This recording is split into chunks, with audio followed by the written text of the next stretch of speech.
And as I sit here listening to the very annoying clicking of my LED lights as they warm up, because it's like an old 1970s Ford engine pinking at the end of a 5-yard drive. They're really annoying.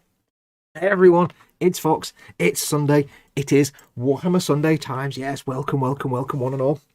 It's approximately 1 billion degrees below zero today, so I've got my hoodie on, and I'll no doubt get frustrated by the sleeves coming down like that every 5 minutes and making me look really scruffy, so I'll probably take it off in the end, but it's really cold today. Welcome, it's Warhammer Sunday. It's that time of week when I sit down and I have to do some work. No, it's not that bad. When I sit down and I crack on with my own Warhammer builds, I either get stuff built and ready for paint and then put back in a box later on, because I'll paint it later on. It's just basically when I'll be assembling things to get this bit done. Because going forward, my video content is going to be how to paint things, not how to build things. So I can do all the buildy stuff during these live streams. So that's what we're doing. Welcome. As always, before I get going, very quick shout outs to all the people that make my content possible. First and foremost, my lovely patrons who became patrons by going to model making. No, they didn't. They went to patreon.com. I got that wrong then. They went to patreon.com/modelmakingguru. All my channel members who joined the channel by clicking the join button under any one of my videos. All those people make this channel possible because they support me, they pay my bills, they put food on my table, and they make it possible for me to do this for a living every day, 7 days a week, 365 days a year, more or less. So a big, massive thank you to them. Without them, I wouldn't be here. You'd be watching this. You'd be sat there watching some crappy shopping program on BBC or how to paint your dancing on ice, celebrity phoning nonsense or something. You'd be watching drivel, basically. So don't watch drivel on the BBC or ITV. Watch drivel here with me. At least I do a higher class of drivel. So come and watch this. But thank you to them. Big, massive thank you. And of course, also a massive thank you to my corporate supporters. We have, where's the thing? There's Goblin Gaming. I've put the logo on now. Goblin Gaming and emodels.co.uk. The two companies that support my channel, Goblin Gaming and emodels.co.uk. Links in the detail. I'll start that again. Hang on, swig of coffee. Words not working. Links in the description below the video for both those stores. Please use those links if you want to go there. They are your one-stop shop for all your model making and tabletop gaming needs. Go and check them out. Lots of lovely stuff. Use the links in the description below the video. It tells them I sent you, and that way I get some income from those affiliate links. So big thank you to those guys as well. And if you're wondering, that's eModel's new character, Sprue, who you haven't really seen much yet, but I think he's going to replace the E symbol, and I thought I may as well just update it and put that in, because hey. Anyway, yes, welcome. We're going to crack on with the Land Raider Crusader, which I started making the other week.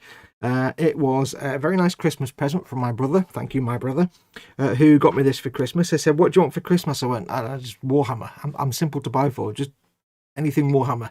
So he got me a Land Raider Crusader, which is rather cool. So I've been building this. It's quite big, actually. It's quite honking. I didn't realise how large Land Raiders are compared to like Lehman Russ tanks and stuff. They're quite big, so we've been working on it. There's not a lot left to do now. We've got to stick the dude on top and a couple of weapony bits, and that's about it. So I do have a backup. If we manage to get this finished today, I'll be cracking on with something else. I'll have that lined up. My sleeve is already falling down and annoying me. Yeah, so anyway, welcome. If you've not seen one of these before, this is basically where I'll hang out and do some work. I've got the live chat here on the side. You can see in the blue box. That's the archive of it. That'll fall over every 10 minutes and go blank. Hey, what can I do? Streamlabs, what can I do? But do come and join the live chat.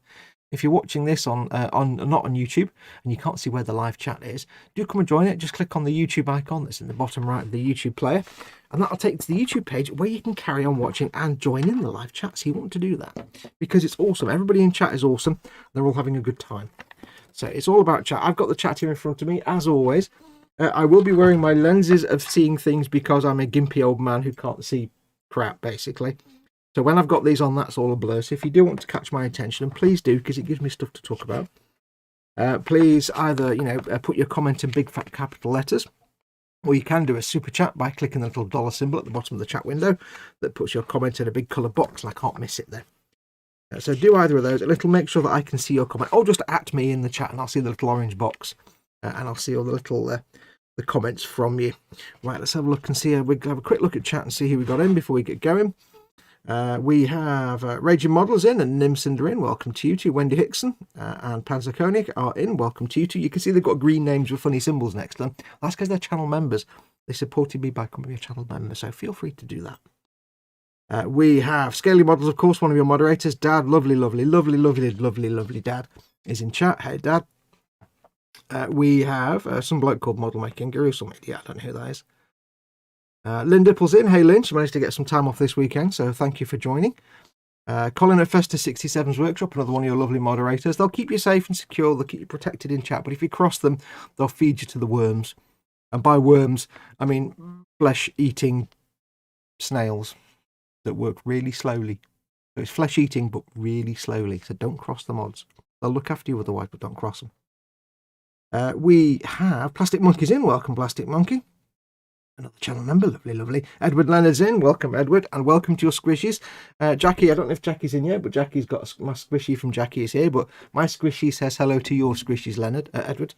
And of course, Gufform's there as well. Yes, hello to Edward's squishies. He's got jellyfish or jellies. I love them. I watched a thing last night. Somebody mentioned them in chat the other day, so I was watching a thing last night about jellies.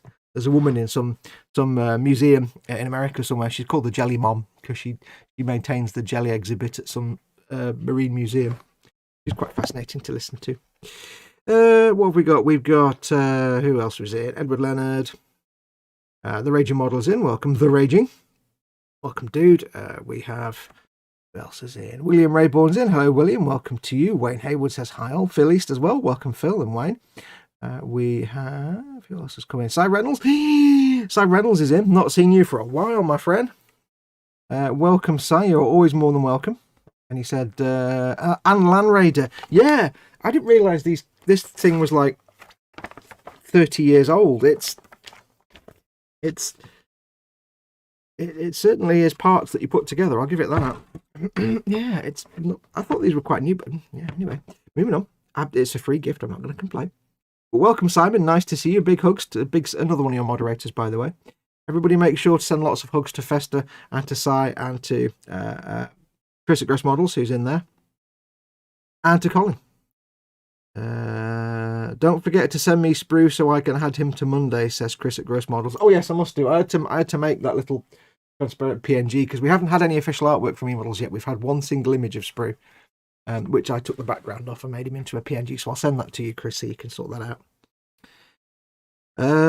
Nim says work is a bit of a stretch. I know, that's why I never do it. Mayhem says Sprue shopping personal robot unit. You missed off the E on the end. I named him as well. I came up with a name for Sprue. That was me. I did. Pete Maywood said, how about some of these names? And they were all kind of terrible. So I just said, how about none of those? And how about something like, I don't know, Sprue. Anyway, that's brilliant. I love it. There you go. So I did that. I will always take credit for shit I've done. I will always take credit for it because I'm just a credit whore. What can I say? I need all the credit I can get. Cy Reynolds says, hi to Uncle Festa. Hi, Dad. Hi, Phil. Hi, Nim. Hi, Mayhem. Hi, Nim Cinderin. I am good, thanks. And hi, Lynn. Stewpot's in. Stewpot says, hello, I'm here too. Haha. Welcome, Stewpot. Up and down, but on the whole, not too bad. Thanks yourself, says Cy Reynolds. Yeah, Cy Reynolds gets lots of big hugs. He's been poorly sick lately, but he's getting better now, so welcome back, my friend. That thing came out when I was a child. You were probably like 50. I'm doing the V. Oh, you made me do a swearing fingers. I was not 50. I was 20. What year did this come out? Hang on. How old was I? I was just looking for the date on the Sprue. Let me just remember if I can actually remember how to read cuneiform. Where is it? I might have thrown the one Sprue with the date on. I think it was like 1997, which would make me 26. God, that was a lifetime ago. Oh, I was half my age when that came out. Yes. Anyway, he's been here 2 minutes. He goes away for months, come back within 2 minutes. He's giving it that. Oh, do you know? I don't know. Why we love you, Simon. You don't give a crap. If I do get this finished today, then you'll be glad to know, Simon, I will be working on some Space Wolves that you may recognise from that box of the Space Wolf Prophecy of the Wolf. It's the ones I bought from you.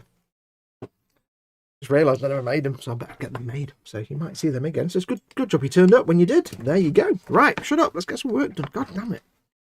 Honestly, you people, you just keep me waffling and not doing work. I don't. Quano Man's in. Welcome, Quano Man. Who else has come in? It's everybody so far.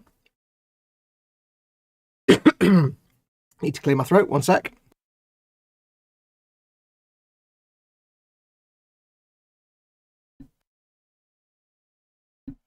And lungs. There you go. Making a joke and then I have to make it again because the microphone was off. Right, so we've kind of done most of the build so far. I did lots of clampy with tape and stuff last week because this was not fitting at all. It was slightly warped. It has now been done and is unwarped. Or you will get it finished and build the wolves, says Mayhem. Well, we'll see. We'll see how it goes. So we'll see how this goes. Got a little bit of clean up there where the glue sploos. There is still a big, massive, dirty, great gap there. I mean, I'm not really hiding that. It's glued in place now, but because it was warped, it's just there's a big, dirty, great gap there. It may be that when it comes to painting this, I either apply the plastic card of covering stuff up to make a bit of panelling or greebling, or I apply some battle damage. Yeah, because it was like bent and squidged and horrible and weird. It was all the wrong shape. It's all the wrong shape. So yeah, I might have to do some remedial work to kind of hide that at some point. I could do filling, but seriously, I don't do filling. I hate filling. Filling sucks. The best you might get from me is some plastic card to hide that gap. Or a cunningly placed tarpaulin, perhaps, or something. We'll figure something out. Some real bad mould. Look at that. Like a gouge taken out of it there, and that's actually in the mould. That's not me that's done that. They've come a long way since the 17th century when they started making these. The texture of the plastic there is like, yee. It does make me wonder, like I said last time we did this, if somebody was starting out now and they bought a whole load of Primaris Space Marines and then bought like 3 of these, they're knackered because they can't. I don't think they can use these with Primaris. You have to have the old Marines. Hide it with plastic cards, says the Raging Modeler. Yeah, it's most likely. I'll do little plastic card strips that kind of look like greebles. I can always do that kind of hiding. I really am.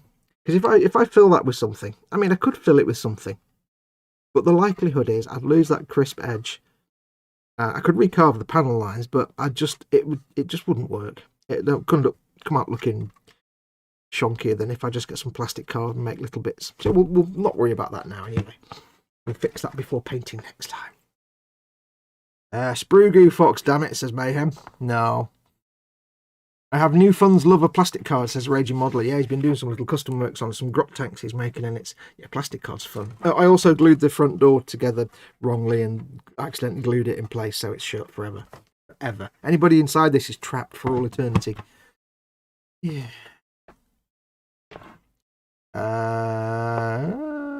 Graham McRobertson, welcome, Graham. Right, so we've done these bits. We've got that on. I need to stick on the doors and these bizarre... I don't even know what these are supposed to be. These kind of things on the front, these little... I assume they're like some kind of launchers of some type, but they kind of have a 1970s middle-class house look. I don't know. I can't really explain that in words that will make any sense to you. Now, I was debating whether to paint the interior, but seeing as I can't get this door open anymore, and I can't get this... Because this was horribly warped and wouldn't fit, and this is accidentally glued shut, there's no way I can...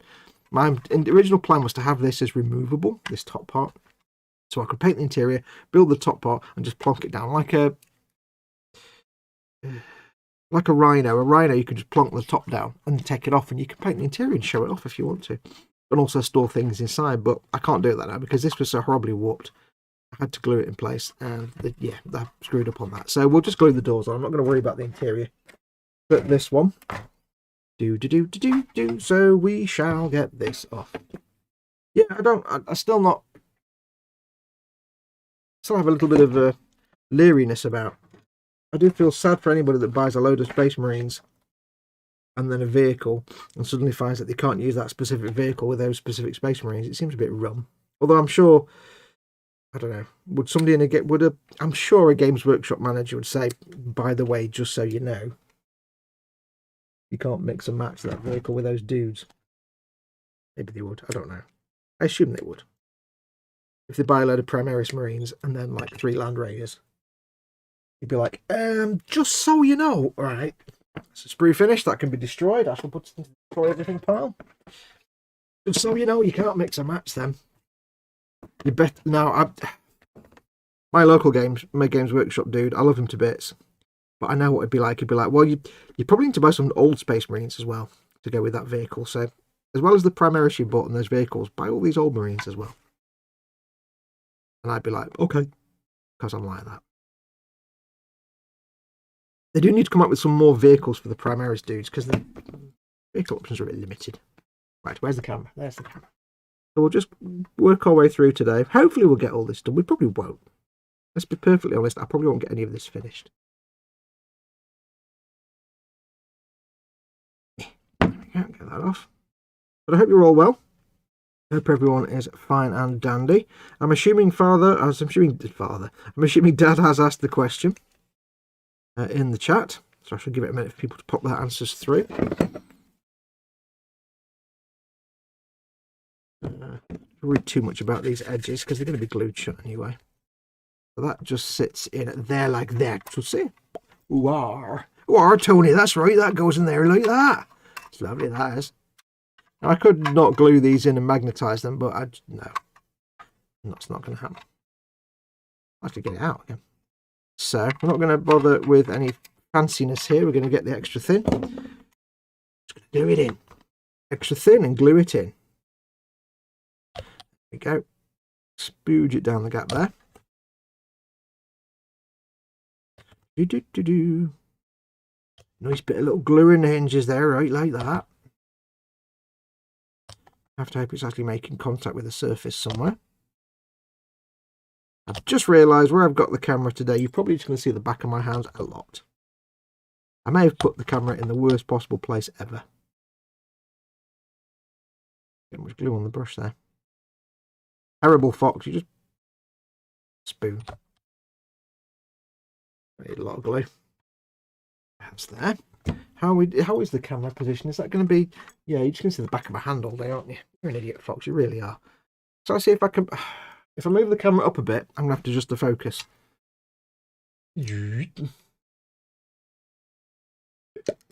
Or maybe not.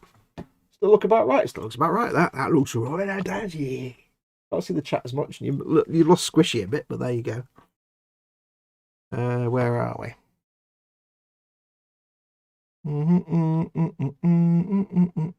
Lee Stevenson's in. Welcome, Lee. How you doing, my friend? I was trying to find it. Feels like not talking about your stream on Fox's. Feels like I'm cheating on him. Well, we all talk about each other's streams. We all talk about things behind our backs to our faces.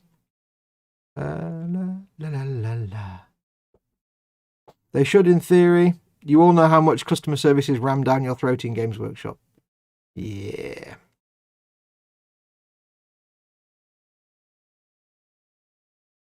Just as Fox said, how old was I? Commander Data, who is on my telly, just said, half a century. Really? Has Dad asked the question? Mayhem says, Dad, ask the question! Scaly Models posts a YouTube link. And then finally asks, he says, sorry, preoccupied. He's doing his own pimping. You're allowed to forget the question if you're doing self-pimpage. He says, what's on your bench and what's in your belly? There you go. I'm talking about Games Workshop staff. He said, yes, you have to sell the army while not actually trying to sell. No, my local store manager, I joke really. He's a really lovely guy. I walk in and he's like, I'm not even going to talk to you. Because I go in there and I'll be like, oh, I need to buy all the things. And he just jokes and says, I'm just going to stand here quietly and let you just wander around and wish you could buy everything. And then I'll wait to cash out what you've decided to buy. I said, he's always like, I'm going to say nothing. I'm not going to do anything. I'm not going to say anything. Just not a word being said. He's a good lad. When I first went in there, he's like, what are you into? I said, oh, well, I make Gumpler and stuff. And he went, Gumpler? Let me show you all these Tau. That's a bit like Gumpler. I'm like, give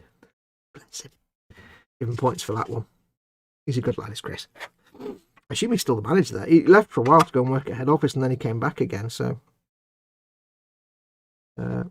which was nice, because he left for a while to work at head office, and then all the managers they got in his place were all just kind of a bit rubbish. I didn't like any of them. Chris is... he ended up making a real nice community in his store. He looks after his customers, and he's a good laugh. And then all the people that came in to replace him while he was at head office, they were all just like Chris is the kind of guy that says, look, as long as you're playing official Games Workshop models on my tables, I don't really care if they're painted or not, although it'd be nice if they were. You know, after a little while, I might say, you should probably paint those. But he's not going to stop me from playing his tables because they're interested in primer or something.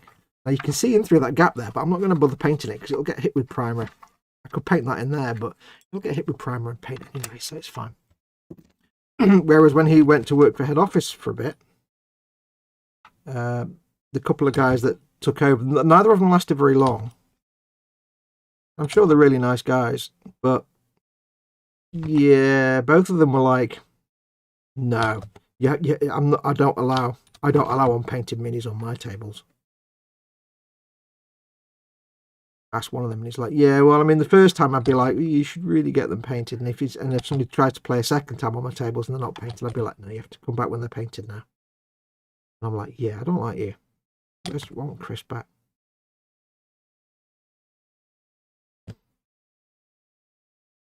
And then he returned. He didn't. He came back from head office.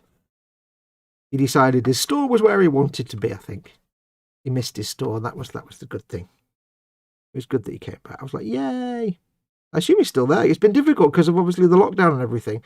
I haven't been there in like a year and a bit now. So, and of course the store's still closed and will remain closed for a while. So I assume he's still managing the store. I don't know.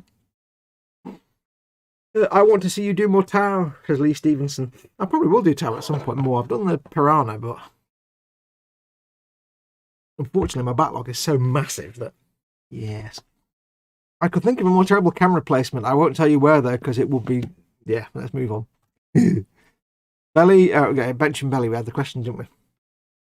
My bench, this, and my belly will be... I made a slow-cook chicken stew yesterday with the vegetables and the chickens and things. And all the ingredients and herbs. It was most delicious.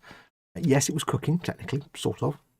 So I've got loads of that left over, so Mama Fox is going to turn that on at 4 o'clock to get the heating going, and then I'll have that for my dinner again today. So, yeah. Oh yes, Dad, how is Psycho doing? How is Psycho? Psycho the fish. Dad's got a fish that's an absolute nutter in his tank, and it just terrorises the fish. So how is Psycho doing? This is where Dad puts rude words in the chat now. He'll be swearing right now as we're talking. Let's have a look. Bench, Orcs to build, says Raging Modeler. Auric Megaboss, a Chaos Lord and Toontang. Belly, nothing planned. You're mixing your 40k and your fantasy there, aren't you?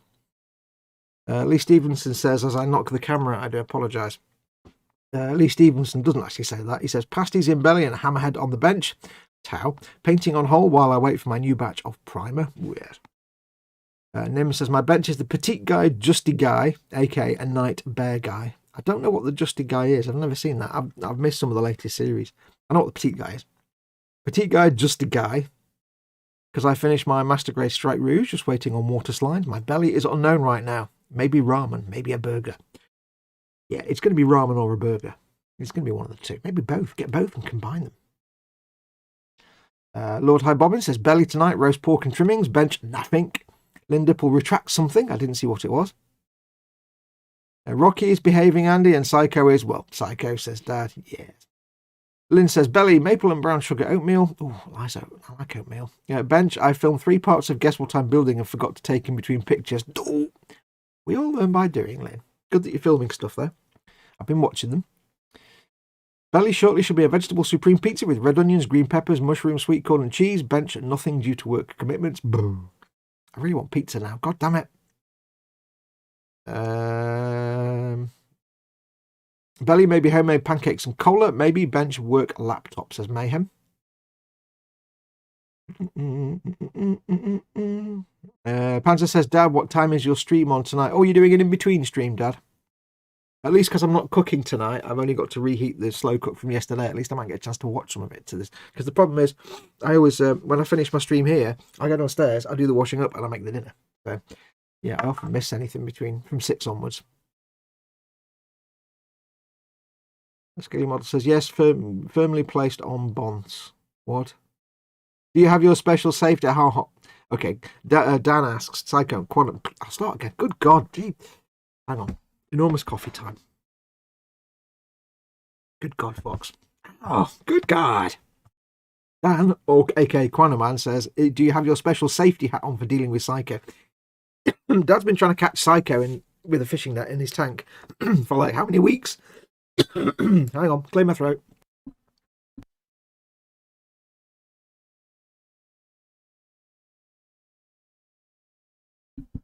And I had the sniffles at the same time. Good God, I'm falling apart. I'm just a decrepit old man. To rub my nose now. Hang on, wipe my nose. Oh, sniffles. Oh. Oh. Oh. Oh, yeah. Look at the sniffularity. Anyway. Yes, you've been trying to catch it. I assume you haven't caught it yet, Dad. Dad says he's on at 6 o'clock for the in-between show, so when I finished. Yes, you've been trying to catch this damn fish for like about 3 weeks, and he still hasn't caught it yet. Right. We've got to put these things on now. And like I say, they remind me of either 1970s middle-class houses that, well, it won't make sense unless you grew up in the 1970s in the UK, or Roman villas in, Roman villas and,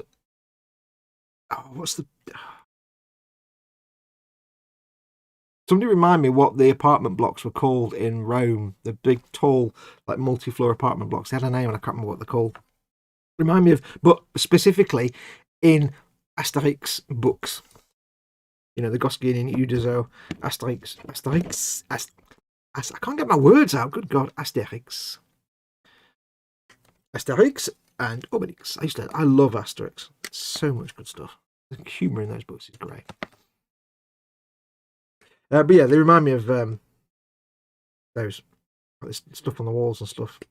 What were they called? Oh, I should know. I know my ancient Rome. What were the apartment buildings called? Oh God, I can't remember the word now. You're falling apart because you're half a century old, Fox. Oh, he's so banned. Dad, will you just, I don't know, throw Psycho at him for a minute or something? Can send Dad over with Psycho and that'll sort you out. Ne'er do well. I'm going to kick myself when one of you tells me what the apartment blocks were called, because I know it, I just can't remember. For some reason in my head, all I've got is Pile, which were part of a hypercourse system, which is not what I'm thinking of.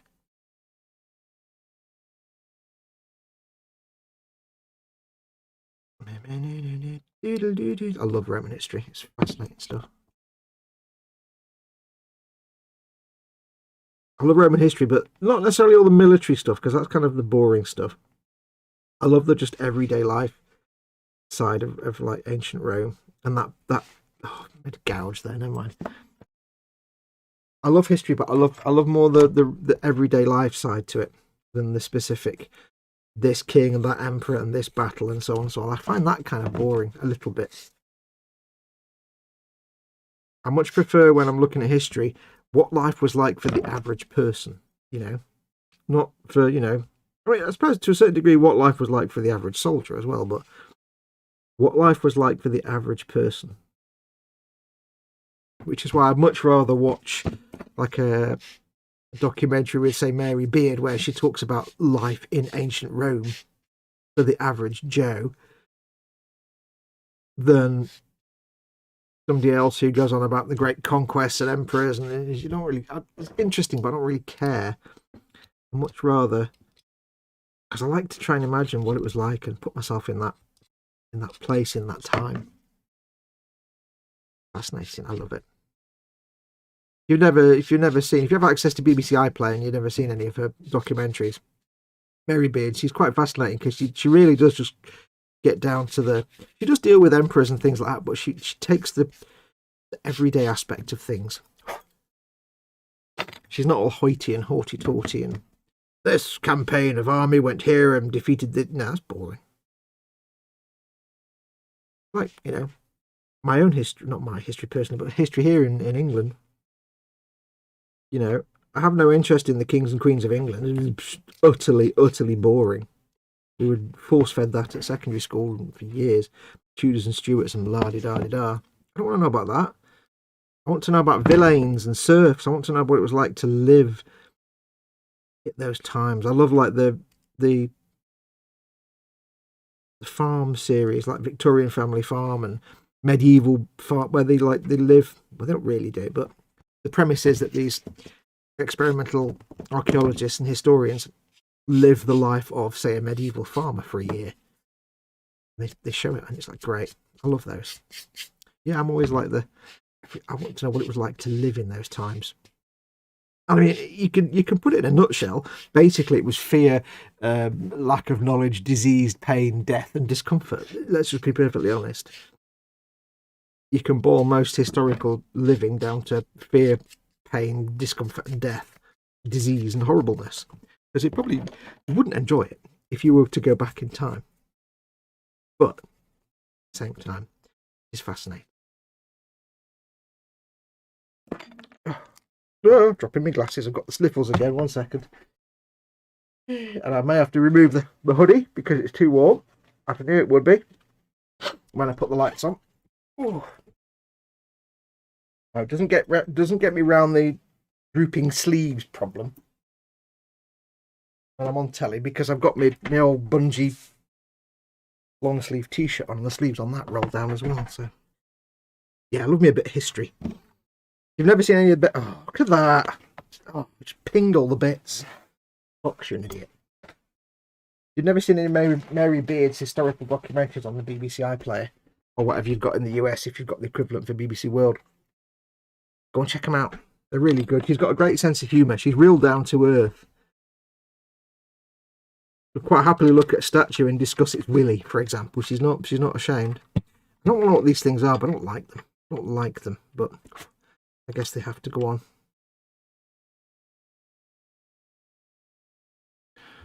The show must be go.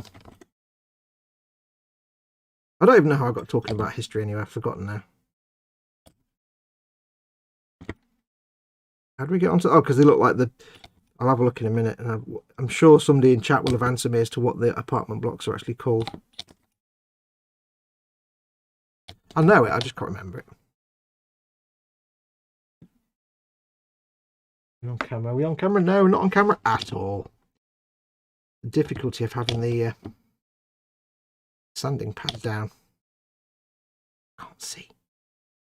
That's that one done, and we'll do the next one. Now I can see where the camera goes. A little glue there first, just to give it a bit of stick. Give it some stick, yeah.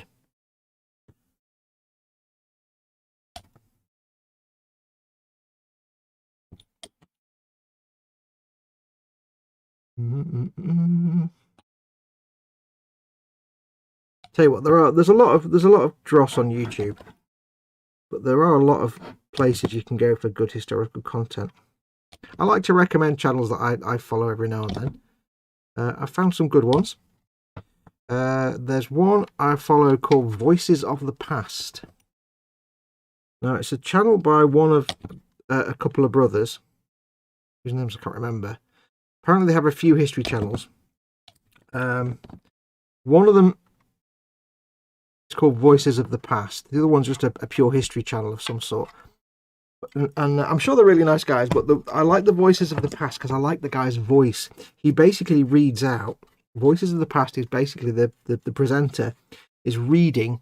It's just voiceover, but he's reading documents of the period.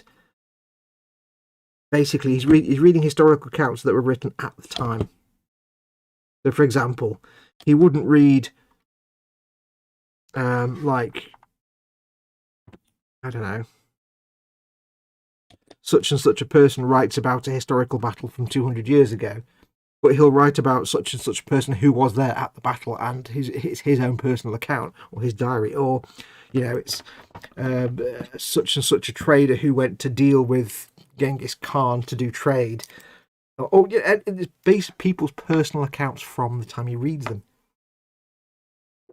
from what records and diaries and journals that we have from thousands of years of history. He reads them, and he's got this great voice to read them. It's quite mesmerising, so I like that. Voices of the Past, quite a good one. He also does a channel called the Entire History of the World, quite a new channel. That's quite good as well. That's that bit done. What's next? What else we've got? There's a channel called Invicta, which I quite like. Now, it's an American chap that does it. And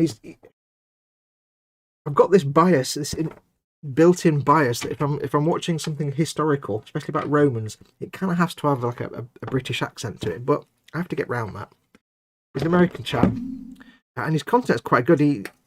He gives you a look at sort of life from, quite often from the just everyday man or woman kind of perspective. That's called Invicta. That's quite good. Got used to his voice now. Right, so now we need to build the guns that go on the side. So the question is, do we want to build bolters? Or I think we want to go for some, I assume these are flamers. I never know which is a melter and which is a flamer. I think these are flamers. Now we want these, because I love painting that bit, the cowling around the edge of it. That's a flamer, I think, isn't it? Yes. We want the heavy flamers, because you can tell they've got the little ignition thing there, which are 6, which are that. I don't understand this new layout for points and stuff. This must be 9th edition. I don't know. You'd have to know what all the symbols mean, and I don't. So I don't. That's just weird. So heavy flamer, which does apparently explosive damage, even though it's a flamer. So I think we'll do heavy flamers, primarily because I haven't got a lot of vehicles with flamers on, and I want to get some close-up flamer weapons on some vehicles. I do tend to go for bolters a lot because you can use them ranged, but I think I'll go. I do like the look of like 12 bolters, 6 on each side, but also I don't really want to drill the barrels out right at this moment because they don't have drilled barrels. Yeah, not going to be doing that one. So we'll do the heavy flamer, I think. About time I got some close-up vehicles anyway. Vehicle combat options. So we want to go for this one here, you see. So we want Promethium tanks, the gun itself, and the twiddly bit in the middle. So the twiddly bit in the middle. We've only got 2 sprues left now, I think. I've got 3. Twiddly bit in the middle, that's all the dude and the aerials and the cupola. So that's fine, we can put that over there. What's the twiddly bit in the middle? Oh, it's there. Okay, put these 2 bits in the middle. Have a quick look at chat then before we do. Fox loves the carry-on, especially when the gross models decided to get really thin with science. What? I've gone confused. If I wasn't enjoying you getting trolled, Fox, I'd time him out for you. Yeah, I know you enjoy the trolling. Best kind of trolling is the trolling that somebody else does at your target. Don't ban me, but ban Data, because he's the one that says it. Dad and Psycho both live for the thrill of the hunt. I doubt either will be satisfied with winning at this point. That's true. It's like Batman and the Joker. They're just, one without the other just doesn't work.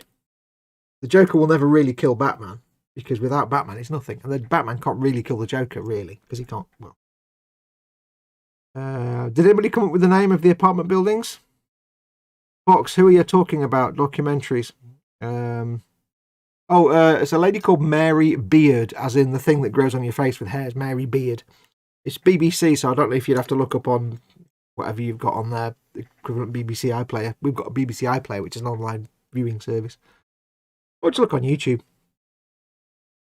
Yeah, nobody's come up with the name. What were they called? What were apartment buildings called in ancient Rome? It's going to bug me now until I find out. None of you are going to answer it now just to keep me bugged, aren't you? Do.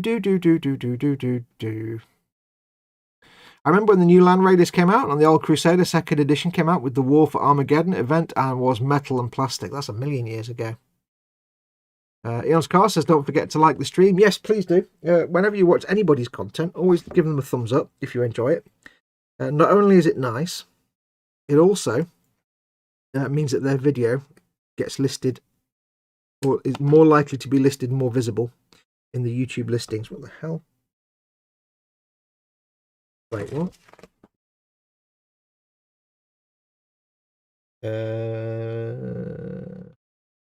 Oh, I see. I understand. I don't understand. I understand, he said, totally not understanding. But yes, it helps the video list higher and therefore get more views, and it helps the channels you like. So do give me a thumbs up. If you're not enjoying what I'm doing, then you do feel free to give me a thumbs down. I'm not gonna get grumpy about it. I will get grumpy about it, but I'm not. We need 2 guns and a Prometheum tank. That's the wrong one now. So 2 of the guns. This is a risk to take, but I'm going to make an educated guess that these are all one side and these are all the other. I know I shouldn't really make such assumptions. I've just cut these off and forgotten which is which now. That is that one. Yes. Yes, it's that one. So we want this one first. Which then we need. Yes, it's this one. Okay, just double checking. For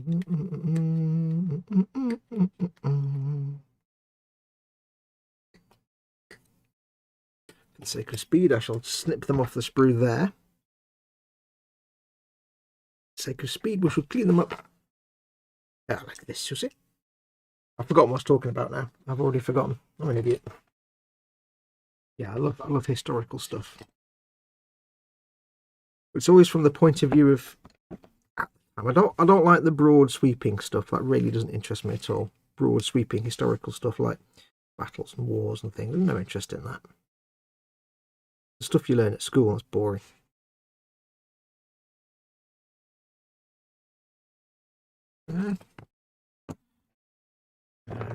Nippers to get these bits off. Oh look, nubs on round curved compound curved surfaces. So I'll start that again. Nubs on compound curved surfaces. Deepest of joy. Task me. Task me. Shall have them. Nubs on recessed surfaces. Even better.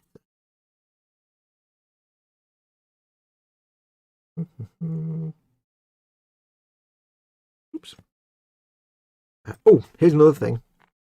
So Invicta's a good channel. It's a good channel.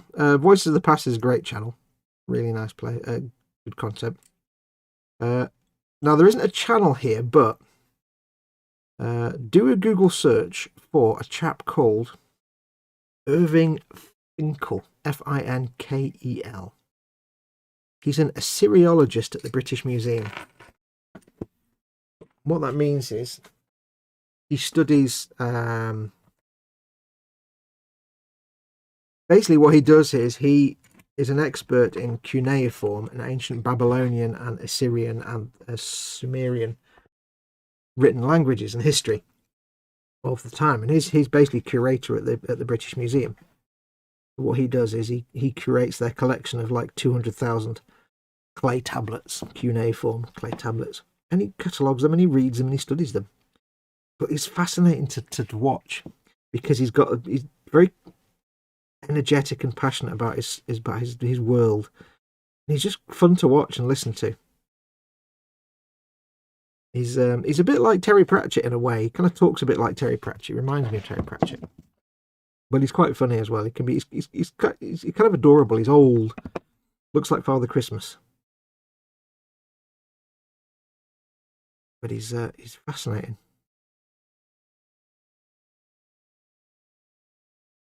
Irving Finkel. There's a few videos he's got on the British Museum channel, and a few are just lectures of his.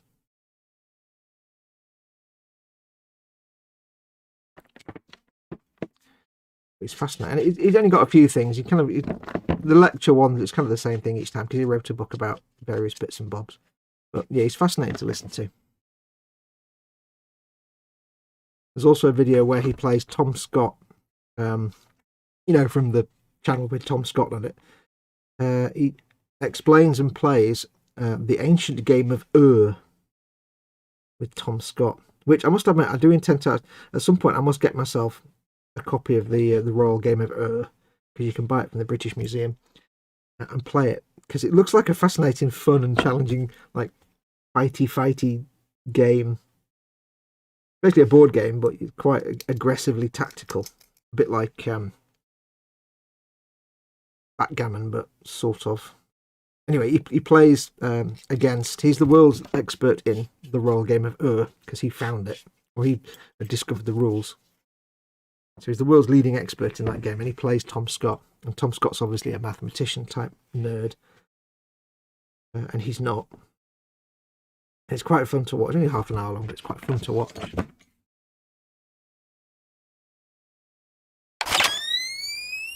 Hello, something happened. Cy Reynolds, give me a little super chat. Thank you very much, Cy. Very kind of you. I appreciate that. You're very, very kind. You forgot to put message on there, though. Mary Beard is on YouTube, says Lynn. Yep, there's loads of stuff. He won't check chat for ages now. He has answers. Right, what? Insular, that's it. That's it, an insular. Thank you very much, Cy Reynolds. Insular, that's it. Oh, I knew you'd come to my rescue. Where the apartment's called Mentats. Oh, dear. He needs a chat assistant. Oh, is that why he did the one pound signature to get my attention? I like that. That's, I think, most people in the cities of ancient Rome lived in apartments called insulae. They wealthy lived in single-family homes called domus of various sizes, depending on how rich they were. That's it. Insulae is a plural of insula. Colin and Dave manage okay with the chat, Dolly, says Scaly Models. They do, but I'm not using StreamYard. Can't have a chat dolly because there's nothing for a chat dolly to be in. I don't use StreamYard for this stream because it's only me. If you're using StreamYard, somebody can be in there just looking after the chat and can pop in and say things like Dad does. But if you're just streaming by yourself, there's no reason to use StreamYard because you're just getting a drop in quality. If you're just by yourself. So I'm just using Labs. I'm streaming directly from Computer Streamlabs 1080p, whatever, so on and so on. But I could use StreamYard, but it's going through software, and I don't like. I mean, through a web service. I'll do that if it was me and somebody else, but not if it's just me. Because there's no benefit to it. There's no reason to do it. So I can't have a chat dolly. Speedy curates in. I'm off the phone. I now have sound. You may shout hello. Hello. Hello. Hey, Spid. How you doing, my friend? I like the idea that the only way to get my attention is to give me money. I'm quite happy with that one. Remember, if you want to get my attention in chat, just give me money. That'll always guarantee you get my attention. Yeah. You can put my name in quotes and all you want, but I won't notice it. But give me money and I'll definitely spot your comment. It's the way to be. It is the order of things. Buy my attention. Seems legit. Yeah, so look up Irving Finkel. He's a lovely fella. He's a lovely fella. So there's only really a few things he discusses on the various videos because he only does like one lecture. And he's a very limited subject. But yeah, it's fascinating. It's fascinating. He's lovely. I could sit and listen to him all day. He's got that Terry Pratchett enthusiastic vibe to him that he just is very infectious. Insulae, that's it. So you always learn something on my programs. You always love programs like it's a real telly show. You always learn something on my shows.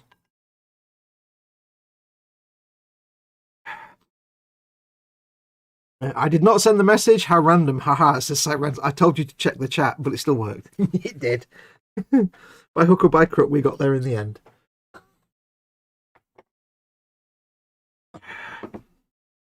There we go. This bit here.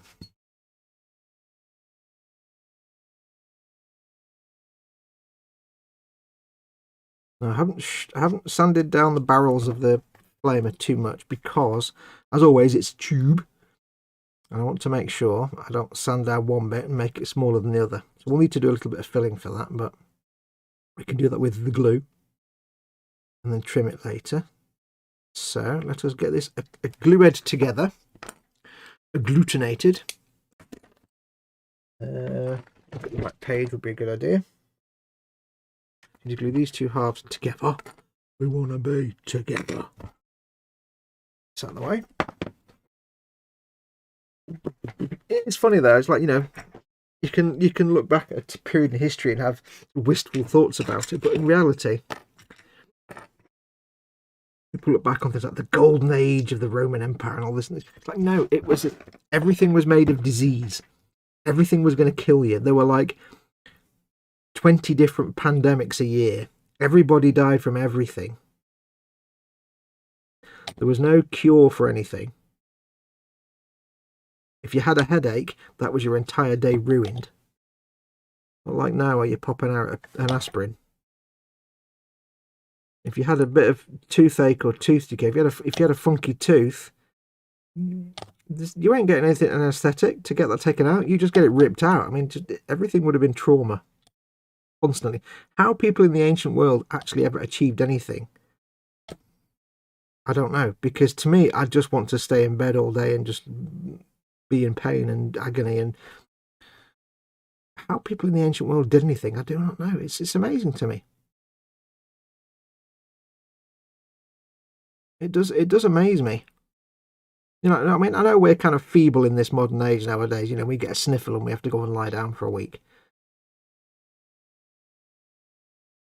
And if there was a repeat of the Carrington event with like a coronal mass ejection that wiped out our electric grids, we'd just curl up and die in a ball because we'd just be rubbish. But how these ancient people, all these years ago,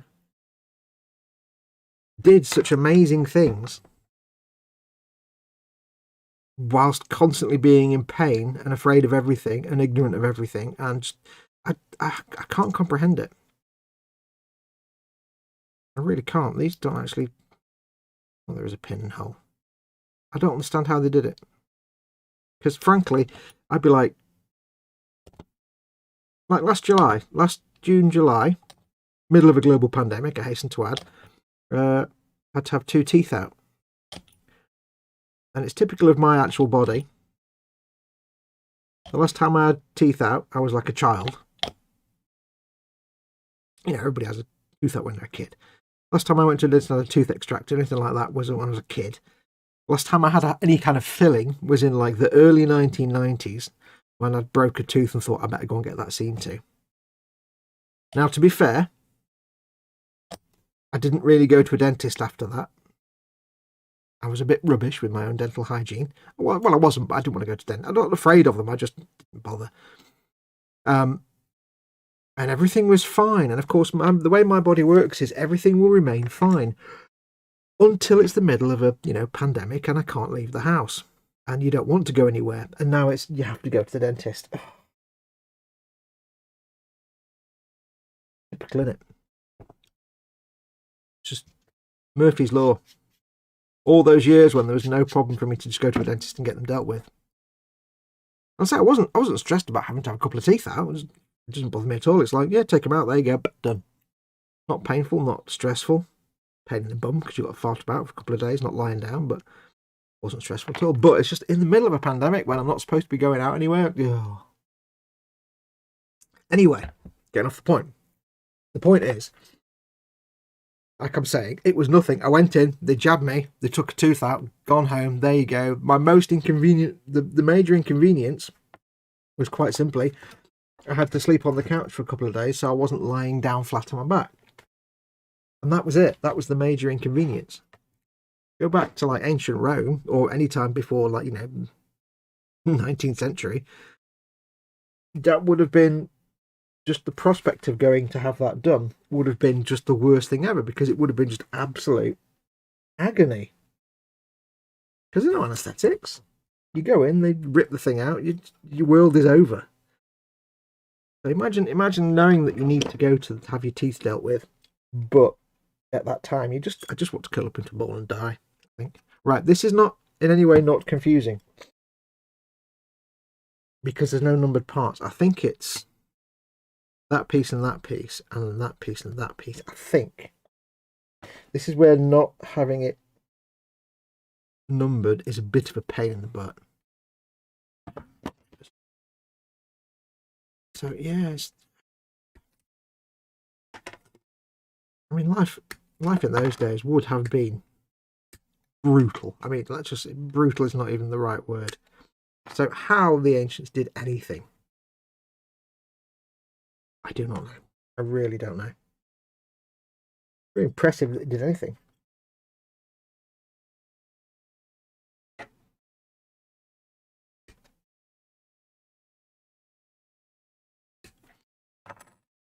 These great achievements of the ancient world. I'd just spend every day just angry that my teeth hurt or my back hurt or my leg hurt or I had a headache or something, and oh god, you just no, none of it would actually be no.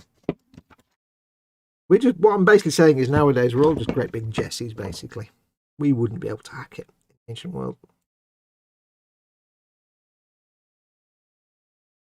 He'd be a bit rubbish. Great big Jessies, you great big Jessie. I mean, I'm a great big Jessie anyway. Don't deny it.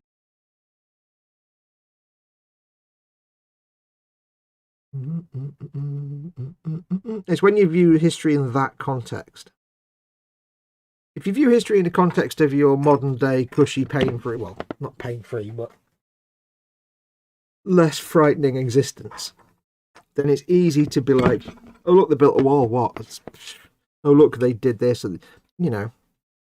But it's when you view it in that context that everything you take for granted now didn't exist. Like if you had to survive in the wilds, obviously not Bear Grylls, none of us are Bear Grylls, but you'd have certain basic knowledge. Like you would know, for example, if you got stuck out in the wild, your common sense would say, I need water, I have no water, there is a stream here nearby, I can take water from the stream, but I really need to boil it for like an hour before I even think about drinking it, because it's full of bacteria and viruses, and there might be a bear that died half a kilometre away, and it's dead, and it's in the stream, and that's all running down into the stream, and there's poop in it. Yeah, you're going to boil that water to kind of do your best to clean it. You're going to drink it because it's what you've got. The ancients didn't know they didn't know anything about germ theory. They didn't know anything about that. There was no fix for anything. Imagine that. You know, it's when you view history in that context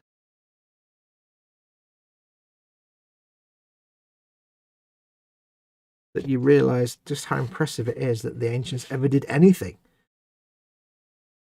Especially when they were teenagers, because, like, you know what teenagers are like. We've all been there.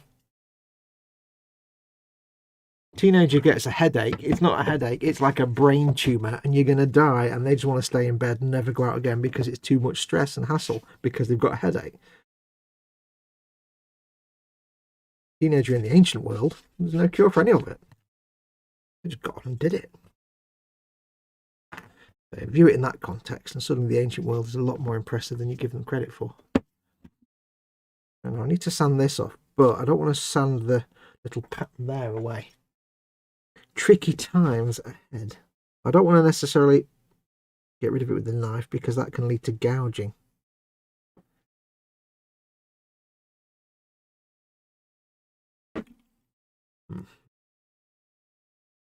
If we can do it subtly with subtlety.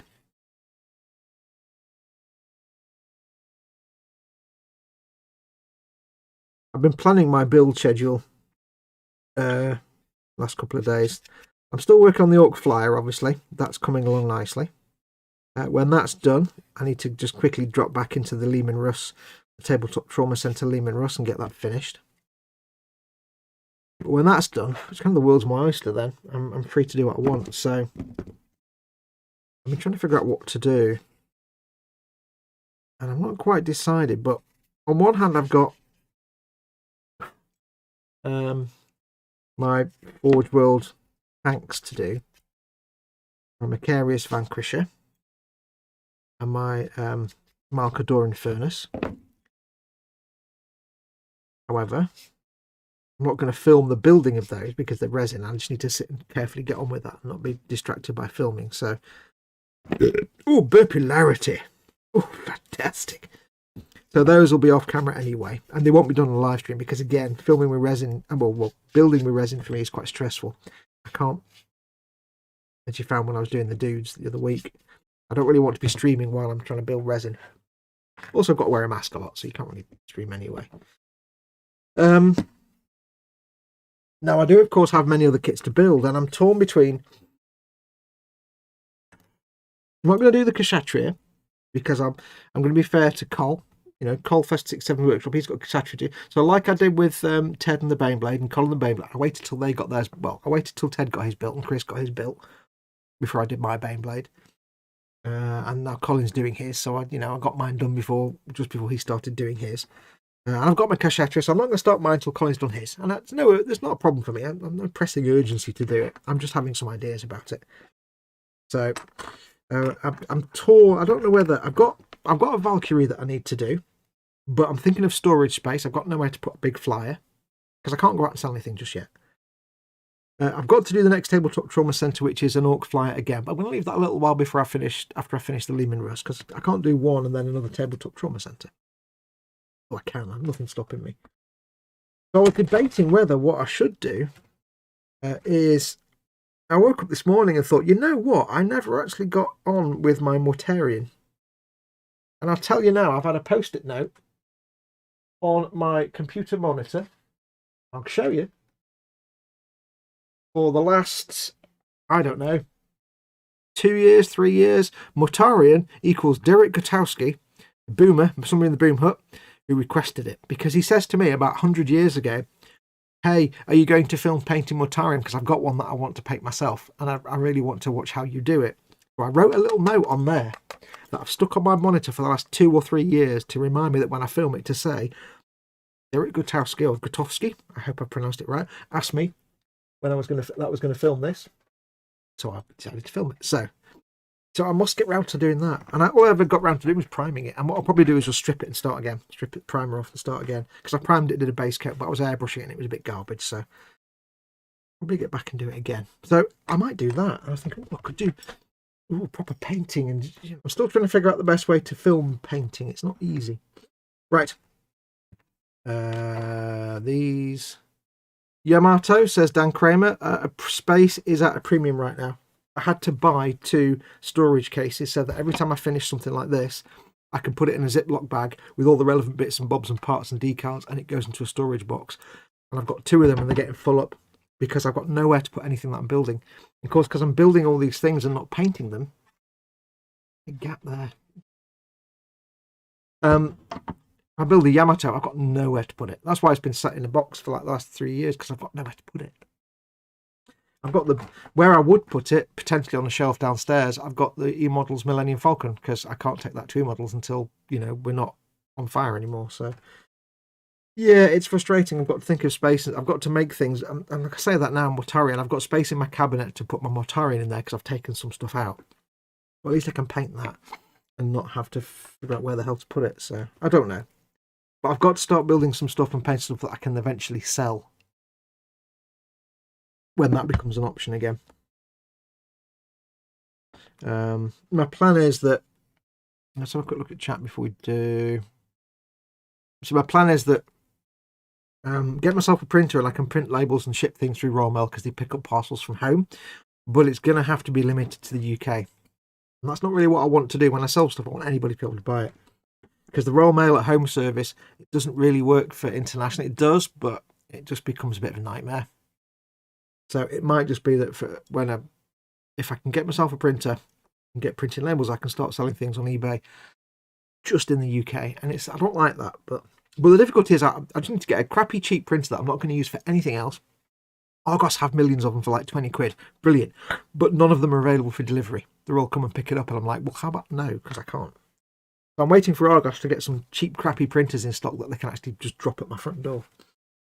Then I can start printing some labels and try out the Royal Mail shipping thing. Because I need to, it's half of my income is selling the built models, and I'm not selling them. So I'm missing half my income. I won't be able to clean that up yet.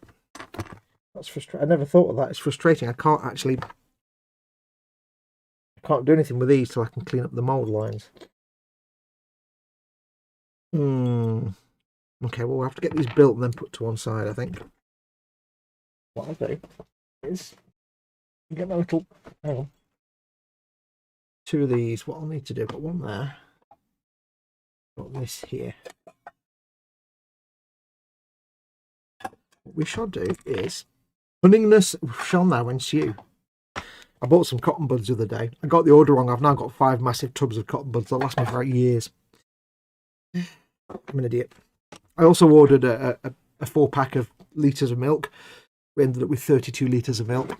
Yeah, sometimes I just don't pay attention. what I'm going to do, I can't clean up these seam lines now until the glue's cured enough, so I'm going to put them back in there. That can go in there with them.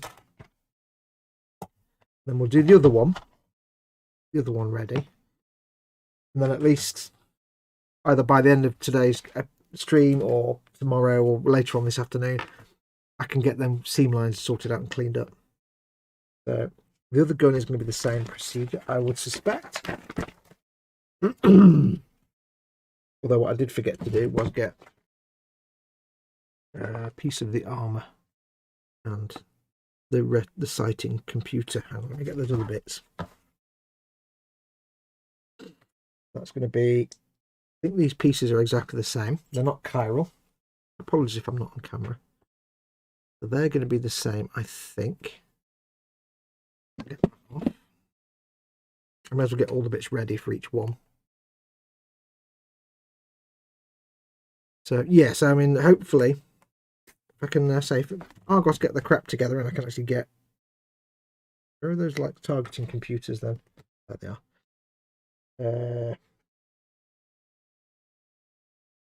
Of course, it doesn't say which one I need.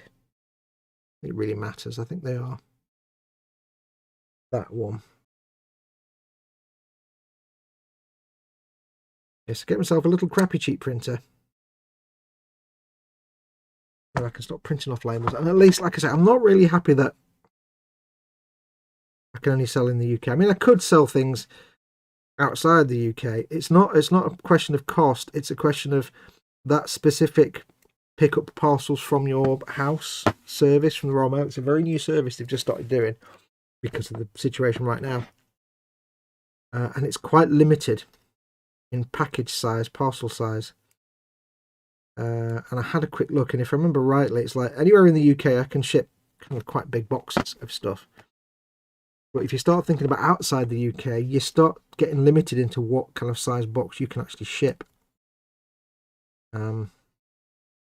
So it starts getting a bit of a nightmare then. Like, I need to send George, our very good friend George over in the US, his Borderlands Cesabe, amongst some other things, which has been sat in a plastic storage case for the last year. I need to ship him that, but I can't, because I can't go to the post office to post it, and I can't do the collect from home service. I don't want to use a courier because I don't trust couriers. And they're also vastly more expensive. So I'm quite happy using Royal Mail. I've never had a problem with them yet. But yeah, so I'll give myself a little printer when they've got some in stock at Argos that they can deliver, and then we'll start getting some stuff sold, because I need the income. I need to be selling things. And in another way as well, it's not just about the money. Part of the I've had a very low mojo for the last few months, the last year or so, for various reasons, but part of it has been that, you know, getting something built and painted to then get it on eBay and sell it and earn some money is a very powerful motivational aspect that wasn't there. So with the running out of space and the not being able to sell things, it kind of really, my mojo took a hit. I'm like, well, if I build this thing and then I paint it, I've got nowhere to put it and I can't sell it. So it really was like weird the last year and a bit. So hopefully it'll also get me back into motivational stuff as well. But we'll see how it goes. Give myself a little printer. We'll see how it goes from there. What's chat doing? Where are we up to? I saw a Phil Harding interview the other day where I meant to drop into the Gross group for you, Fox. I shall dig it out later, says Spid. Cool. Stick it in the boom hut, because I'm more likely to see it in the boom hut. Just because I'm in the boom hut every day. So I don't always get notifications when stuff goes in the Gross group or any other groups, but in the boom hut I'll get a notification. It's like the Frankie Bowl joke. Let's see how we all do with the antibiotics. Oh no, I've bit my tongue. Goodbye. Yeah, it's like, you know, go back 100 years, go into your garden, trim some. Let's say you're in the garden, you're trimming some roses, and you get pricked by a rose thorn. That could be a death sentence. You could get a disease from something that was on the rose thorn. You could, I don't need to sound that way, do I really? You could get a disease from something that's entered through the wound. So just something you've picked up, and then airborne. You could just get, you know, sepsis and die. So yeah, going back in history. Let's not all be too golden, you know, golden age of, because it wasn't for the average person. Just living life was a hardship. You get to 40, you're a revered elder. I see that in the light. Is that smooth? It's smoothish. Work 2. I've only seen a dentist once since about 1996, and that was a doctor ordered for dizzy spells. Okay. Only time I saw the dentist was before lockdown. Yep.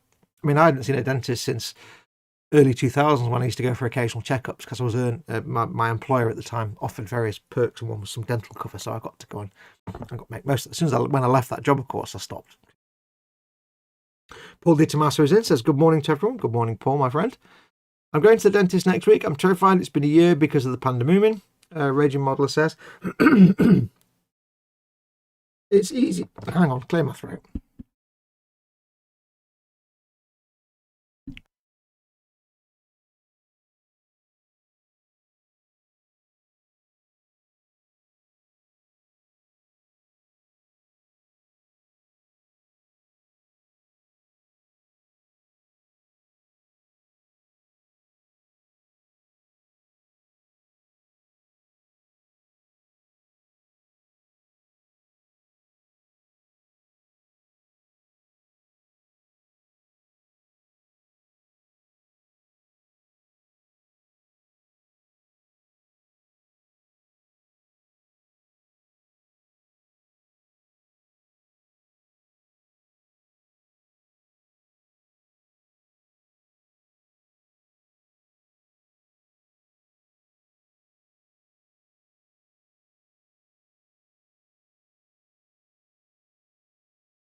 Bollocks. I should look at chat more often. Now, did I get a text? Nope. Oh, nobody texted me. Oh, well, never mind. I can't remember anything of what I just said. Never mind. There you go. It's on these Yeti mics, when you press the button to unmute, it doesn't always give. It doesn't always take. And unless you look at the light to make sure it's not blinking, you don't know. Right. There we go. Sorry about that. The one time Dad wasn't available to send me a text saying, dude, your microphone's off. Nobody else was around. Are we back now? We should be back now. Such a twit. Yes. Sorry about that, folks. I was talking about dentists. So it's probably best that we don't repeat that conversation. For those of you with a nervous disposition. Oh well, hey, it wouldn't be one of my shows if I didn't screw up something. Sorry, went for a wee, says Dad. You timed it perfectly. Professional YouTuber, says Si Reynolds. Hey, I make these mistakes. Well, not so you don't have to, just so you get a laugh. It is in Fox's live stream, no one can hear you swear. Yeah, the one time that anybody with my mobile number all went for a wee at the same time. Like Dad, Ted, Chris. Although, with Chris, he just let it carry on. I know what he's like. Chris would be like, no, we'll wait and see how long it takes. Bless me. Wouldn't be me if I didn't goof somehow. You know it.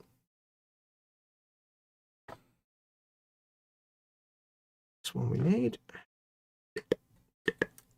Yes, I'll keep these separate. And then get them assembled when I've been able to clean up the seams, the gaps. One. Camera, spoon. Sound you Burke, says Mayhem. Burke. I do like that word, Burke. Can't quite get my fingers around there, so I'll just cut that bit out completely. Trim it up as we go along. Meh. See, who else do you get to watch when they go a bit Charlie Chaplin for a while? That's great, isn't it? Burke is the word, isn't it? Yeah, professional rolls eyes. Quantum Man. Fox goes on mute and Dad... Yes, I'll read that out. Lynn's laughing. We can hear you now on second thoughts. Can you mute it again? Oh, burpularity. Now, I could say that you missed a fantastic burp earlier on, but you didn't. There weren't any burps. So anyway, yes. I don't know if you heard me talking about the limitations of posting outside the UK. But in a nutshell, if you didn't hear any of that, I can't remember what I talked about now while I was muted. If I'm using the post it from home service, it'll be through raw mail. And there are limitations as to what you can post outside the UK, size of parcel and so on. So for the sake of simplicity, if I do get it working and I can start selling stuff again, which is what I need to do kind of urgently, then it'll be UK only for a while. For a while, which is not ideal, but hey. Papa needs to earn his monies. Can't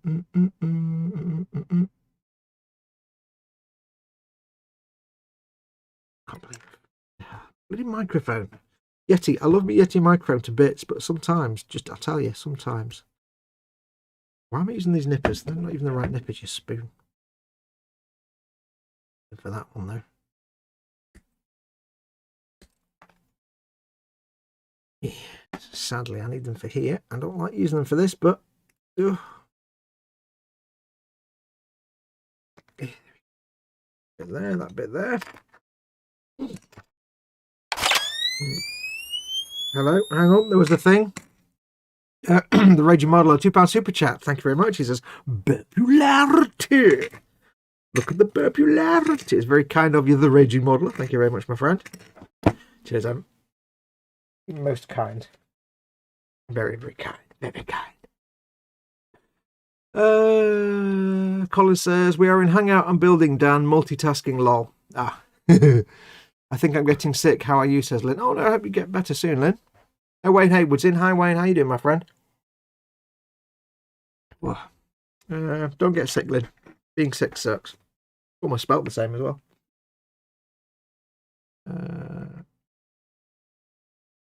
Just a cold, says Lynn. Yeah, most likely. Had a couple of shots last night over ice, says Spid. I like this vaccination thing. I can see the microphone getting the wet mitten treatment later. Yes, Colin, can you sort out some wet mitten attack on my microphone, please? I've not left the house since November and somehow caught a cold last week, says Phil East. It's the way, isn't it? What am I looking for now? The tools that I need. Looking for. Look at the nebularity. Yeah, because these are half tubes. Look, hang on.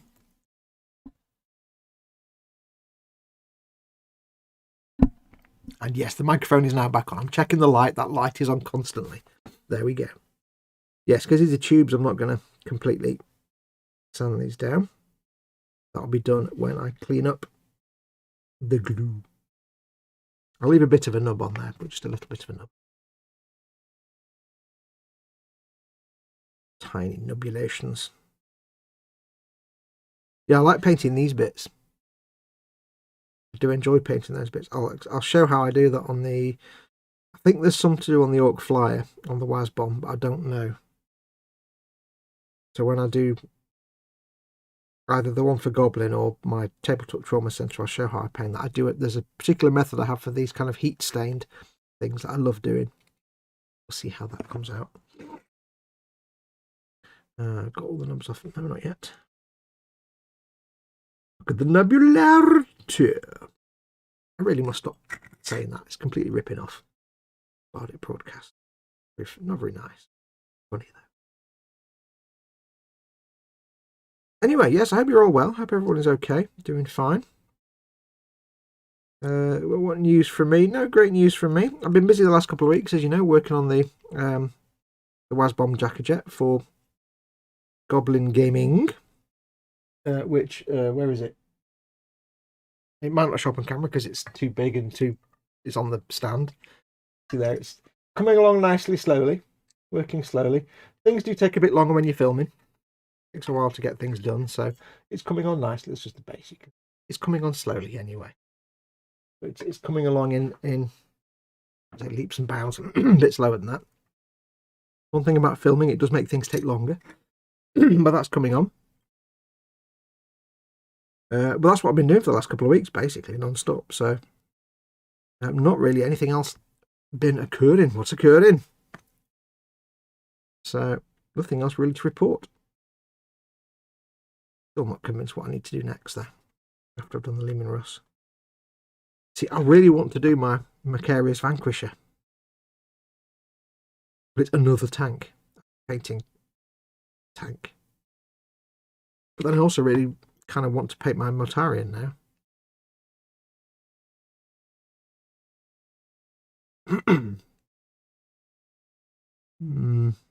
But then I also really want to build my Valkyrie. Yeah. This is choice. At some point, I'm going to actually run out of things to build on Warhammer Sunday, and then we'll be a bit knackered. Because I'll actually have to spend money, which is never a good thing. What have I got left to build on this show? I've got my... Hello? Yeah, you got an affiliate spotlight in their email newspaper, says he owns car. Yes, they did. They're very kind of them. The first episode's gone onto their channel, and they did a little affiliate thing and everything. I didn't expect them to do that. I just did the episode. So I'm hoping to have the second episode sent off to them this week, and it'll be the same as that one, the first one. I'll make it available to my patrons and channel members on my channel when it goes up. If you are a patron, support me at patreon.com/modelmakingguru, or if you're a channel member because you pressed the join button underneath any one of my videos, please do feel free to go and find the video. It is available for you guys. It's exclusively on my channel for patrons and channel members. The first episode of painting that Jackajet. So do go and check it out. If you're a patron, just go along to Patreon page, and look at the across the top of the page. There should be like some little thumbnails of some Patreon exclusive things. One of them should just say Patreon exclusives. there's no way for me to sort of store Patreon exclusive content, unfortunately, that you can access it all in one place. So it's just a case of going to the Patreon page and looking up the tag, because every article has a tag. The tag for any posts, there'll be a post with that episode on it, and the tag would just be something like Orcs or Dakajet or something, or Goblin Gaming. Or there is a little icon at the top of the page, little thumbnail that just says Patreon exclusive. Click on that and that'll show you all the posts on Patreon that are Patreon exclusive.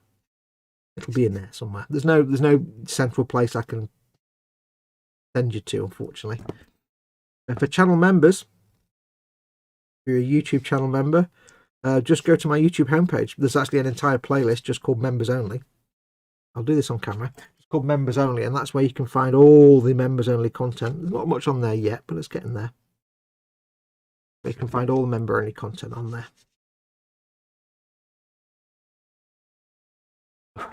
So go and check it out. It's not being made publicly available to my channel, so make the most of it.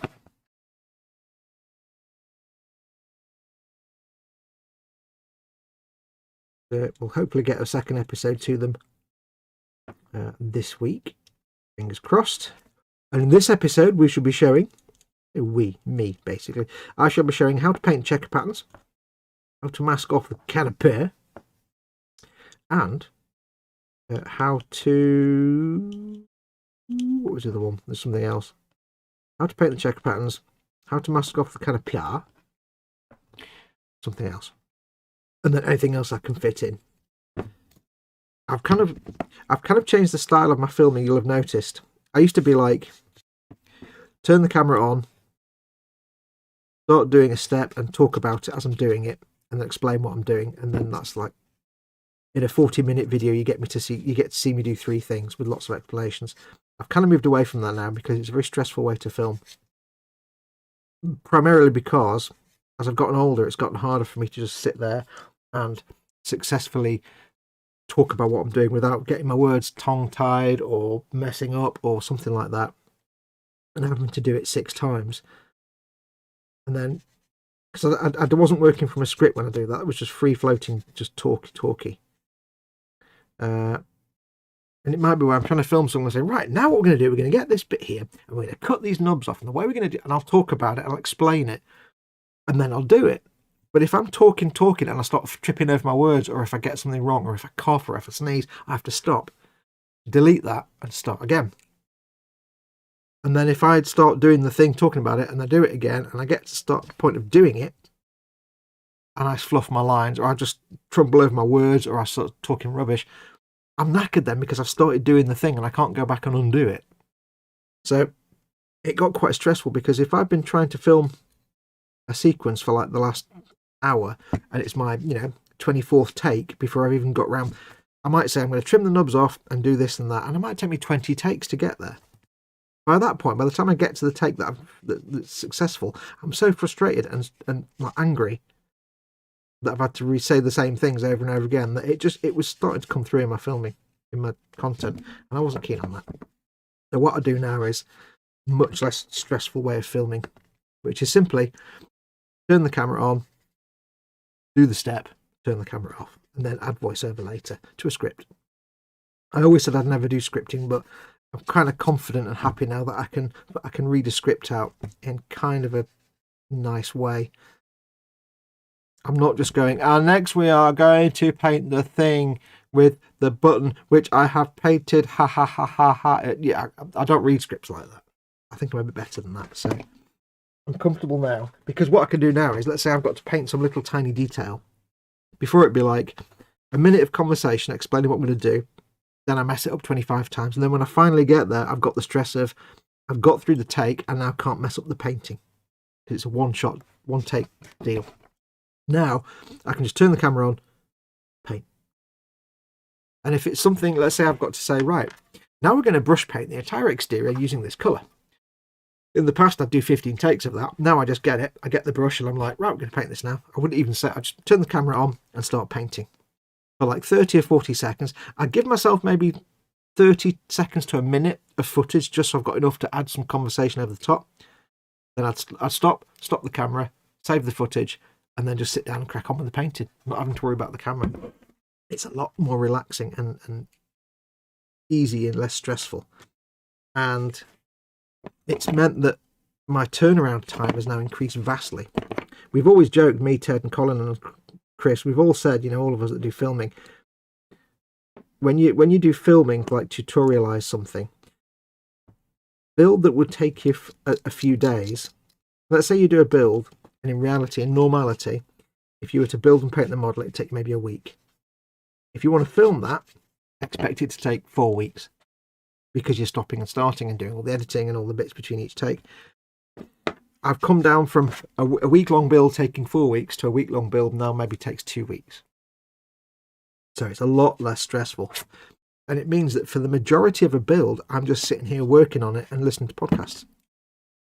But I'm still filming it for the thing. And then when it's finished, of course, I've got all the footage, I write a script, and I just go through the script, and it's a lot less stressful. It means I can get more done faster. I've got to be honest with you, the stresses of you know, having to do live takes and talking live, well, it was actually really killing the hobby. It was killing, not hobby, it was killing my desire to film anything. You'll have noticed that towards maybe the end of 2019, start of 2020, my videos were getting a bit more, I don't know, brief, curt perhaps. They weren't what they used to be because of all the stresses and frustrations. As like this rug is causing me now, hang on. So, and that's why I veered more towards live content, because it was at least giving me content, getting me to do something, so you guys weren't missing out. So there's a lot of reasons why I've moved away from that style, a more pre-recorded, scripted style. If I absolutely sucked at reading a script out, I wouldn't have done it. I wouldn't be looking at that as my way forward. But because I was doing things like voiceovers for because I started doing little animated things, and that involved voiceover, and I started doing the books of Skyrim, and that was voiceover. It made me comfortable with reading something out and not just sounding like, you know, the kid at school who had to read out in English class and couldn't read for toffee in an interesting way and was like, and the thing happened, and, you know, there's always one of you kids that was just no good at reading anything. They just read it out in a monotone voice. I didn't know if that was me or not. But having done, you know, some of the animated stuff and the books of Skyrim, I thought to myself, you know what? I'm actually quite comfortable reading these things out and giving myself a sort of not quite reading from a script style. It probably, you can still tell I'm reading from a script. Don't get me wrong. I ain't no Oscar-winning actor here, but at least it's not. It still sounds a bit conversation, a bit sing-songy.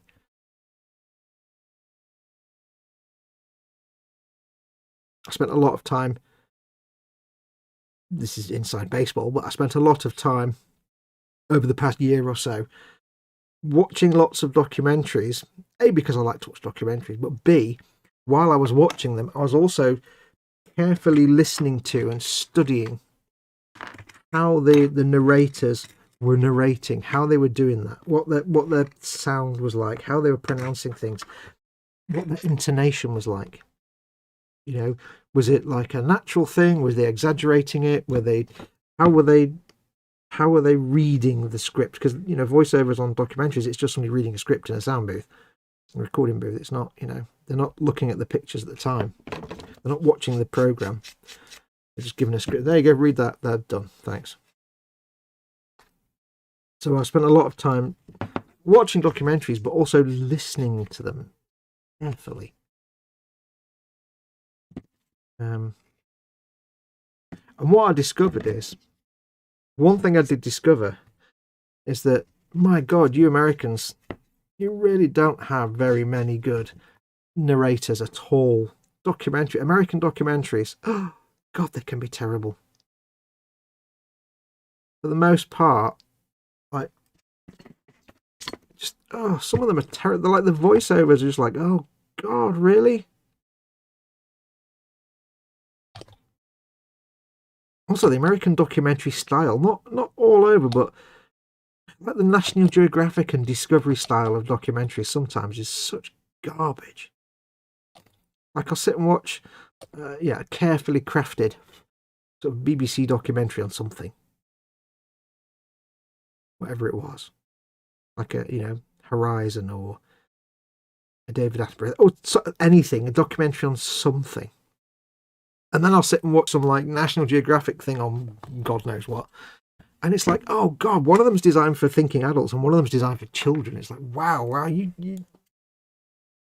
some of your documentaries you get over there are terrible. Almost as bad as American Chocolate. Wow. Yeah, so I'll learn from many. Learn the goods and the bads. Speedy QA says, what about Sheriff John Burnell? You keep missing out the retired bit at the end of his name. Hi, I'm Sheriff John Burnell, retired. He wasn't a narrator, he was on camera. He was in vision, so... I mean, like, we've all got a soft spot for Sheriff John Burnell, retired. Such a good series, Cops. Was it Cops? Or was it America's Dumbest Criminals? It was America's Dumbest Criminals, wasn't it? That's right. I seem to remember one about a guy there was a guy stealing a license plate off a car. Unfortunately, it was a license plate on a police car, and it was parked right outside the big glass door of the police station, where all the guys could see through the glass door and see the guy. It was funny. Yeah, so I mean, like you're watching a documentary. It's just got a voiceover narrator that's recorded it in a sound booth. Because what I do is I watch proper grown-up documentaries, and then I watch YouTube channels, like amateur YouTube channels, just not professional things, just to see. Oh, I can smell Mum's turned the slow cooker on. It must be. Yep, 4:30. Mum's turned the slow cooker on. I can smell it from downstairs. Oh, yeah. I said to her, can you turn it on about 4 o'clock? So when I've finished, I can go down and have a nice big bowl of my goodness that I made.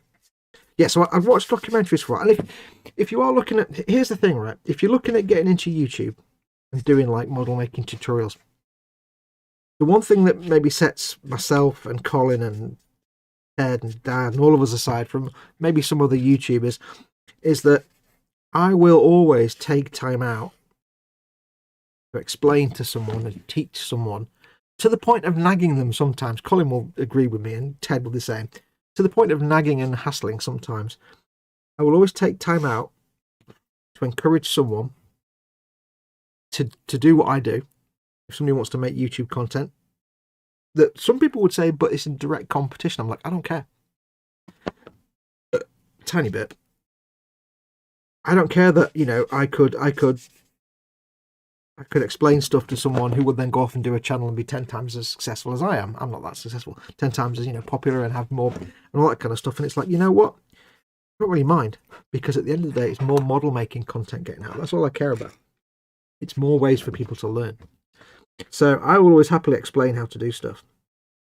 So if you are looking at doing not live stream stuff, but like YouTube tutorials, like how to paint this and how to build that or whatever, for the love of dog, think carefully about whether you want to do like the old stuff that I used to do, which was literally turn the camera on and explain to camera while I'm doing it, or whether you want to do the more sort of traditional film it, record voiceover. I was always against that traditional method, film it and voiceover. But as I got older and as it got harder for me to actually just do freeform text speaking, I realised I had to, and that there's a very good reason that most people do the film it and do voiceover, because it allows you to make content faster and it's easier, less pressure.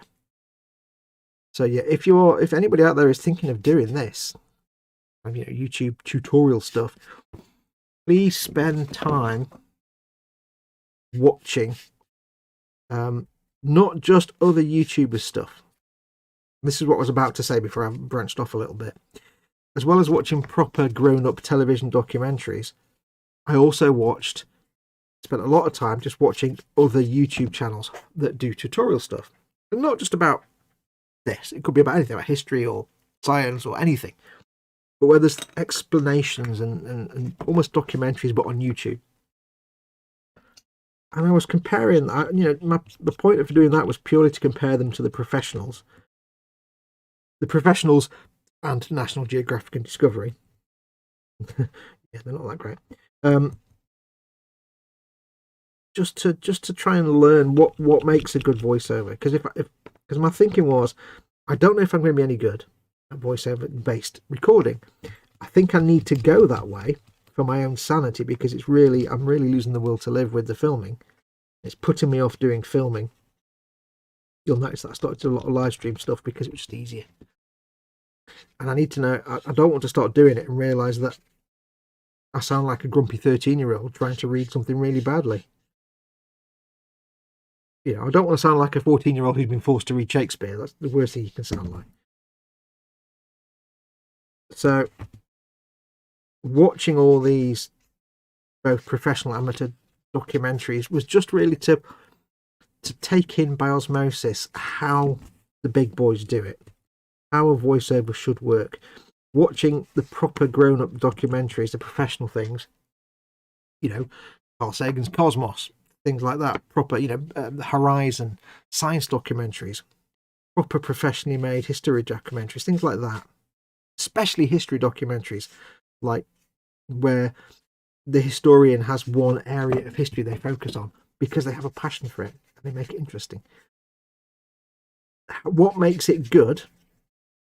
But then watch a lot of other things like the amateurs to find out what makes it bad. When it goes wrong, why has it gone wrong? I watched a lot of really bad YouTube channels. Really poor content out there. What makes those kind of videos bad and what makes a good narrated video good? It's kind of interesting. So by the end of it, I had an idea. Now, I'm not saying I'm any good. I don't really rate my reading style at all, but I begrudgingly came to the conclusion that I'm not brilliant at it, but I'm not terrible at it either. And I'm reasonably confident that my narration style is at best probably acceptable to most people. I think I can get away with it. I would have a little bit of confidence in it because, like I say, because of the books of Skyrim that I've started. I must go back to doing some more of those. When I started the books of Skyrim videos, that was really kind of a test bed, secretly, for me to just test out my narration skills.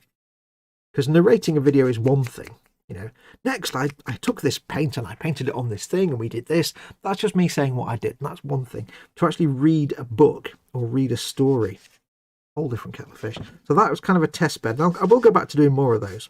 They don't take long to do. I will record more of those because they're fun. But that was really me just testing if I could do it. If I did a few of those and they were absolute garbage, I'd be like, yeah, I'm just going to have to work out how to speak on camera better. I can't go to a narrated version. Having done those, I was quite happy that I might not be brilliant, but at least it's tolerable. And if it means it gets me back at the bench and filming, so be it.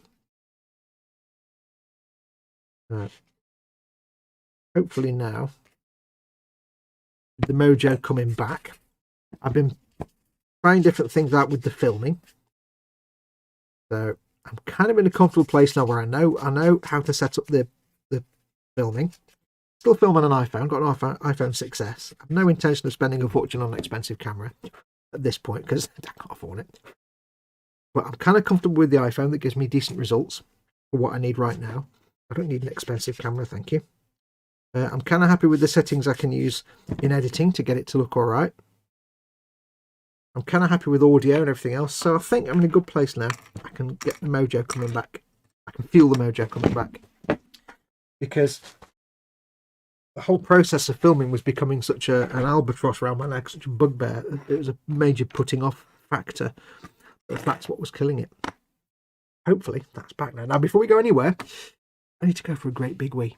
So, let me put you on hold for one moment and see if my button still work. Yes, my button still works. I'm going to put you on hold for one moment. Please stand by. And I'll go and have a great big wee and I'll be back in a minute. So, back in a minute.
And we are back. Yes, I've washed my hands. That's why I'm putting my rings back on. Right, where are we up to? Yes, so quick look at chat. So yeah, I'm in a good place now where I think I'm confident I can get back into the filming. It did become a problem for a long time. That I just lost the urge to build because I lost the urge to film because it was becoming too stressful. Now I think I'm back. Quick look at chat though before we get going. I edit my video cutting out the dead stuff, then sit and watch while narrating over the video, says Fester. Yep, it's a good way to do it. Not everybody is suited at reading a script. Like I say, I don't think I'm that good. I think I'm probably adequate at reading a script. But it's better than me just bluffing my way through trying to get the lines right. Because at the end of the day, I was starting to sound angry in my videos. I didn't like that. When I did podcasting, we called it co-opetition. It's not like listeners, viewers can only consume the content from one creator. Oh yeah, like different people doing. Yeah, I don't see teaching someone how to do what I do, like in the streaming and like the videoing and stuff, as making competition. Like you say, it's more places that someone can get that information. So it's all good. Candygram from Among Us says, greetings everyone. Regarding Detroit, I was born and raised very near there. There are a lot of excellent hobby stores in the area. I didn't know we were talking about Detroit. No idea who that is, says Dan Kramer. How, as an American, how can you not know who Sheriff John Bennell retired is? You just go and sit in the corner and think about what you've done. Morgan Freeman's narrating is good. Yes. No, Morgan Freeman's that science thing he did. What was it called? Not Beyond the Thunderdome. Whatever it was. That was quite good. But again, it was slightly simplified. It was kind of aimed at the slightly simpler viewer. Again, I just find there's a certain level of dumbing down with American documentaries for the most part. Not for everything. Look at Cosmos. That tends to pervade, and that makes me not want to watch them. But things like Morgan Freeman's, what was it called? Beyond the Black Hole or something, whatever it's called. It was a very good series. I think they stopped doing that, didn't they? Search out some by Peter Weller. He's really into historical stuff and very clever. He has history qualifications and stuff. So Speedy Q8. So in addition to clearing up Detroit as Robocop, he can school you in historic... Oh, I see. That's where Detroit came in. Okay. 1. Serve the public trust. 2. Teach history. 3. Shoot things. 4. Deliver a killer one-liner. Son, you're fired. I know that wasn't him. Dead or alive, you're coming with me. Welcome, Candygram. That's kind of how I pictured your workflow, Fester. It works well. I need to go back and look at the Death Race video with the door hinges.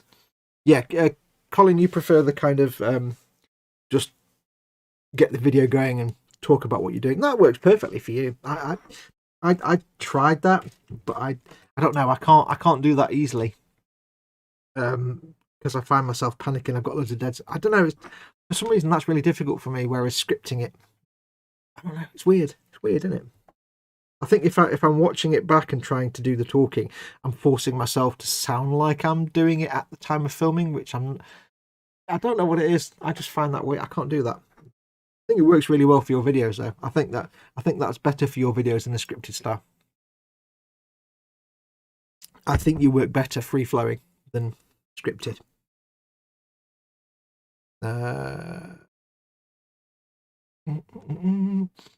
Removed away. What's ever been doing? Has belly and bench been done, folks? Says Colin. Yes, Dad did do it after some needling for everybody. Yes. Fox has gone for a wee. Flood warning. There's so many live streams to catch now. I prefer the shorter tutorial videos focused on one skill or technique. Yeah, I was quite surprised when I did that one for the first episode for Goblin. It came out at 20 odd minutes. I'm like, that was like 2 hours of footage, and just spunked down into like, because before I do a 45-minute video showing you how to do 2 things. Now I do a 2-minute video showing you how to do 32 things. So it's like, it's much better. Lim Dipple's working on part 4 of Guess What I'm Building. What are you building, Lynn? Haha, Bonnell's a legend. Them so white teeth, says Colin. Hi, I'm Sheriff John Bonnell.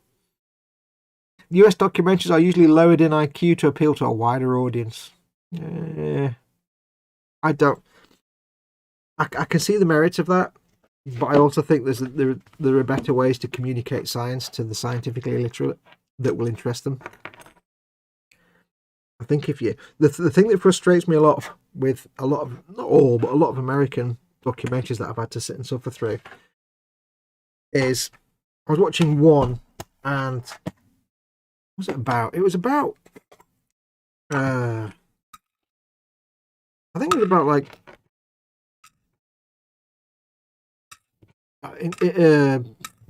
use your words, Fox. Use your words. I think it was about like asteroids hitting Earth, kind of thing. It was that kind of, you know, what happens when, or something like that. And it would have been watchable, apart from the announcer had a really annoying voice. But it's the kind of thing where they had like one little bit of special effects CGI footage, but they just kept showing it over and over and over and over again. I'm like, wow, that's like, you know, you watch. Like, I've lost track of the number of times that, say, on BBC Horizon documentaries, when they talk about physics or molecules or atoms, they show that little animation of the wireframe spheres all jiggling like this. They show it all the time. They use it all the time, but they use it like once or twice in an episode. But this American thing was like, show this thing of an asteroid crashing into the Earth, and then like 2 minutes later they do it again because there was an advert break, and then 2 minutes later they do it again because there was an advert break, and they have to recap what they've just said 5 minutes ago. Oh, it drove me nuts. I couldn't watch it. It was like, you've just shown me the same thing 5 times. But in that hour-long documentary, there was like 10 minutes of content. They just there's dumbing down, and there's just dumbing down. Yeah, there are good American documentaries out there, but I always have a bit of a wary think to myself before watching them.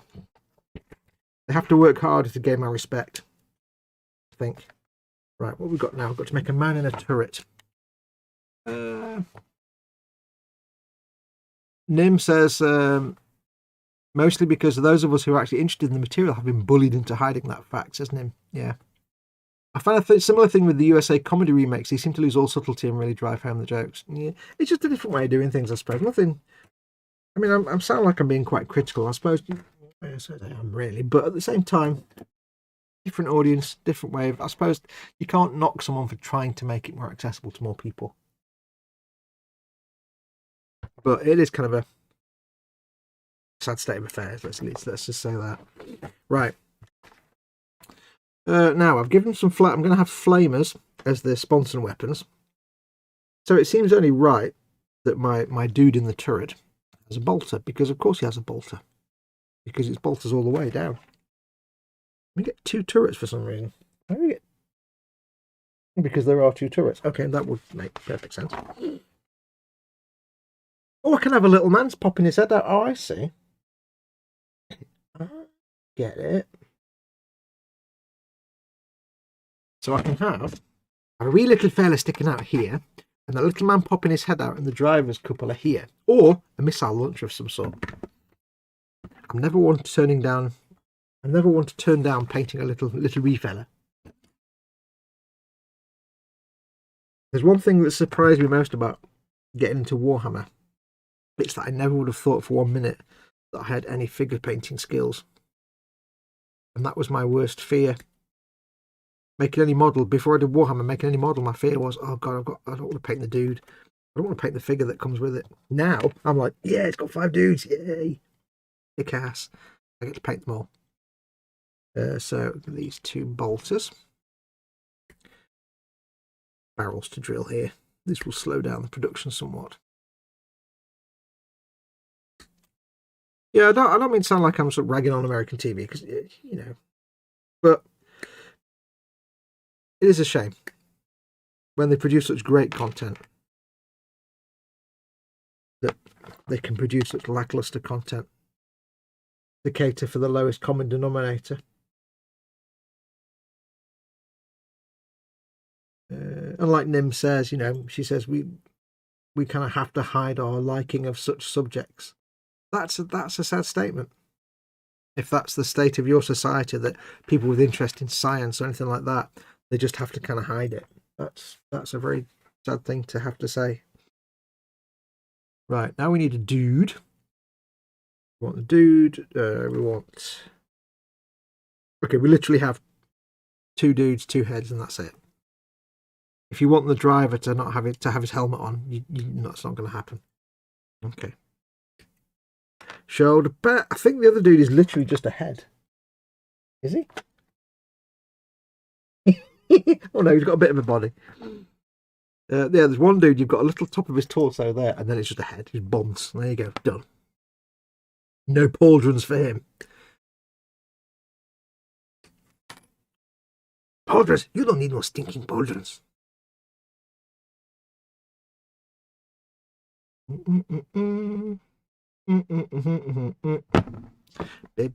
Yeah, so it's the old let's show the same little CGI sequence over and over and over again. Oh, really gets quite tiring after 2 minutes. Really got on my nerves. That was whatever that doc. It was about. See, that this is the other thing. They do good. They. It's not very rude saying that. There's lots of really good going now. You know, American documentary content that has been really cool. There was a series called Life After People. Now that did also suffer a little bit from the repeating the same. That was a fantastic little series. I think there's a couple of them along the same line, but I love that. Cosmos, of course, is fantastic. Beyond the whatever that one with Morgan Freeman is, it's really, really good. There's lots of good content there. They can do it.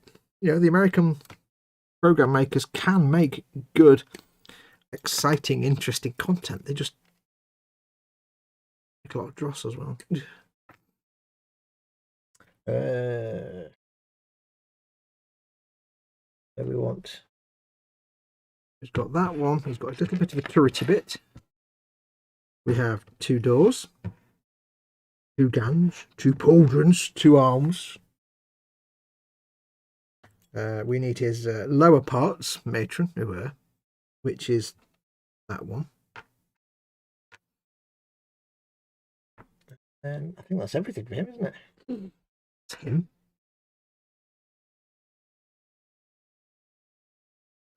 We need... Oh. Okay, yeah, I'm wondering why you get handles, but you don't get an option to not have him manhandling the weapon, because he's got the arms holding the gun. But that's if you want the hatch closed. Okay, so that's all the bits for the dude. This is acceptable. This is acceptable. We can do this. We can do this. So, put those bits there, and those bits there. Let's make some dudes. Dude making time. We're up to... Treat yourself to this police action shows, Dan. Some absolute comedy gold in them. Was it America's Dumbest Criminals, I think? Was that Sheriff John Burnell? I can't remember now. That was good. The complete... Oh, Lynn says she's got the complete time team on Plex. Oh, good girl. All 20-odd series or whatever. Cosmos is another good one. Cosmos is the best. I could sleep to Neil deGrasse Tyson's voice. No, when I say Cosmos, I mean proper Cosmos, like the original Cosmos. I mean, you know, Carl Sagan. Neil deGrasse Tyson's Cosmos was good. The original. Yeah. You can't beat Carl Sagan. For a country that makes terrible documentaries, they've come up with some of the best, the absolute best scientific educators ever. Carl Sagan, Neil deGrasse Tyson. I would have said Michio Kaku, but he's got very repetitive in his old age. Max Tegmark, although he's not. Max Tegmark. He's American. He's not American born. He's American. Yeah, for a country that sucks at making documentaries, you really excel at making scientific communicators. When you guys make scientific communicators, you really do a real good job of it. We've got a few. You've got lots. So I have to give you credit where credit's due. You know, we've never made a Carl Sagan. Nobody's ever made a Carl Sagan.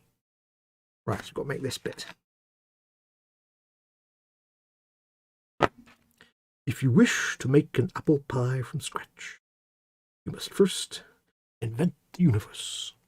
I can't do Carl Sagan. And he apparently never said billions and billions. He never said that, apparently. Never ever.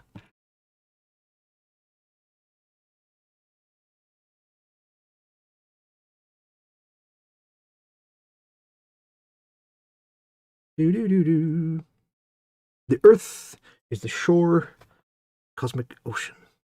Recently, we've waded a little way out, and the water seems inviting.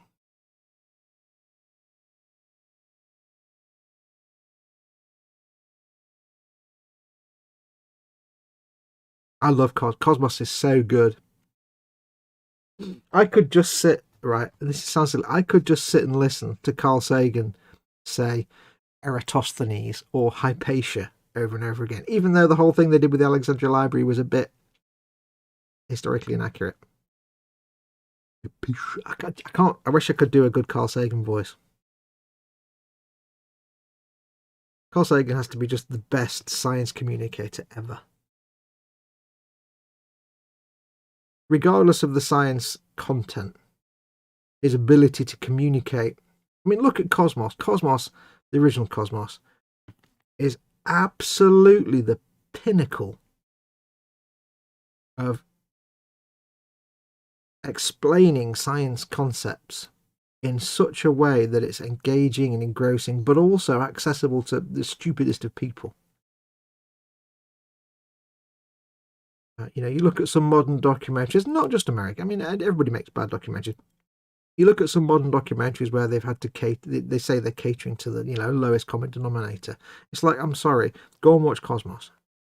That is how you make a subject accessible to the brightest and the smartest. I mean, yes, it's 40 odd years old, but the funny thing is, it still stands up. Some of the actual scientific facts have changed slightly. We've learned things now. Some of the things are discussed in there are like, we now understand them, or we understand differently. That's not the point. It's the way it's communicated. I don't think anyone's ever come close to Sagan to be able to do that. He just simply is one of the best. The closest in my opinion, the closest person to Sagan for science communication and science education will be Feynman. You know, Feynman was a fantastic communicator because he exuded a passion for, as he explained, the joy of knowing, the joy of understanding things. So he exuded this passion for it. So, yeah. Which is why deGrasse Tyson's Cosmos was fine, but it doesn't have. There's something missing. There's something missing that's there in Sagan's presentation. Tyson's was a documentary, a science documentary. Sagan's was almost like it's a personal voyage, it says at the start, but his really was like he wanted to be there. He was communicating his love for the things he was talking about. You know, and Tyson does that, but Tyson still just comes across as a rather nicely produced science documentary. And yeah, no one's come close to Sagan, not ever. Maybe they never will, I don't know. Sagan will always be the absolute master of science communication, to me personally. All expressions, all opinions expressed in these videos are, of course, mine and mine alone. But, of course, they're right, correct. Any other opinions, obviously, are completely incorrect. But hey, that's the way it goes on my show, on my channel. Just joking.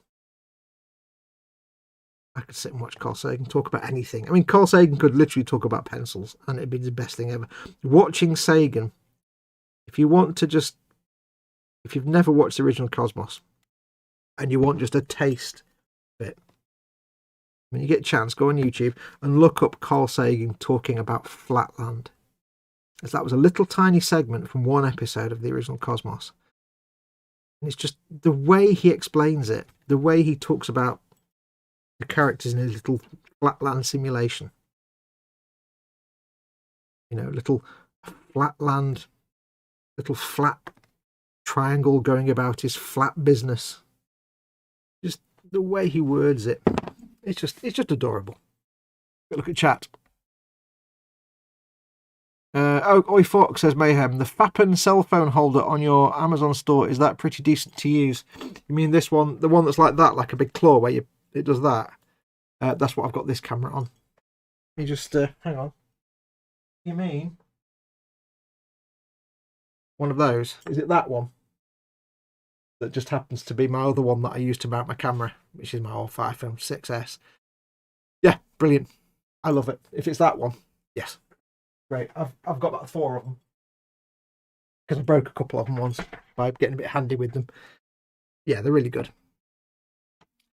I've got my webcam in one. I've got the phone in the other. Panzer Koenig says Brian Cox is an excellent science comedian. Yes, I'll give you that. Brian Cox is fantastic. Still not quite as good as Sagan, but I do like Brian Cox. Brian Cox gets a lot of thumbs up from me, but he's still not Sagan. Close. But in terms of Americans, well, in terms of nobody comes close to Sagan. Wasn't Sheriff Burnell world's wildest police videos? Could be. I can't remember what it was in, actually, to be honest. Brian Blessed enough said, oh yes. If you don't listen to it already, you really should listen to the Infinite Monkey Cage podcast on the BBC, because it's Professor Brian Cox and oh crap, I forgot his name. Who's his co-host? Robin Ince, that's it. Robin Ince, who's not a scientist at all, and Professor Brian Cox obviously is. And they have different guests. It can be hilarious, but occasionally have Brian Blessed as a guest. But Robin Ince does the perfect Brian Blessed impression. B3 says, sorry for being late. I was watching the rugby. Sport is no excuse. I forgot James Burke. I like James Burke's connections a lot. Yeah, James Burke. I take it. I'm going to reorder it. Carl Sagan.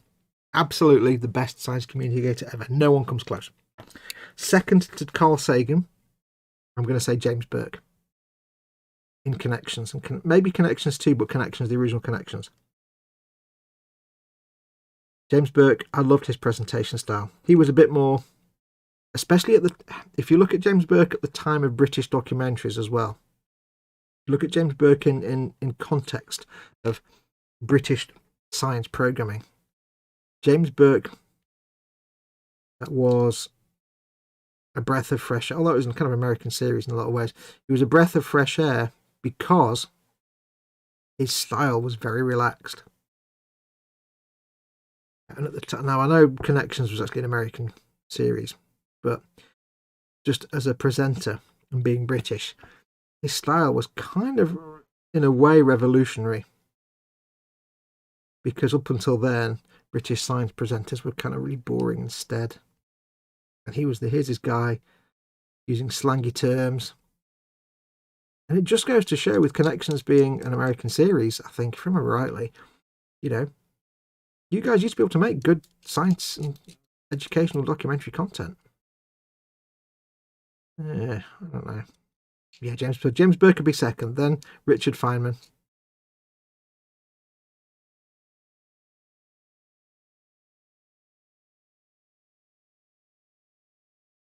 Richard Feynman explaining about jiggling atoms. It's fantastic. Everything's jiggling.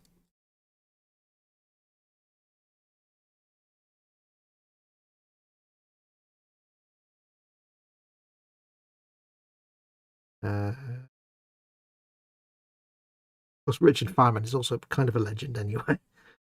Bongo playing physicist. Can't beat that.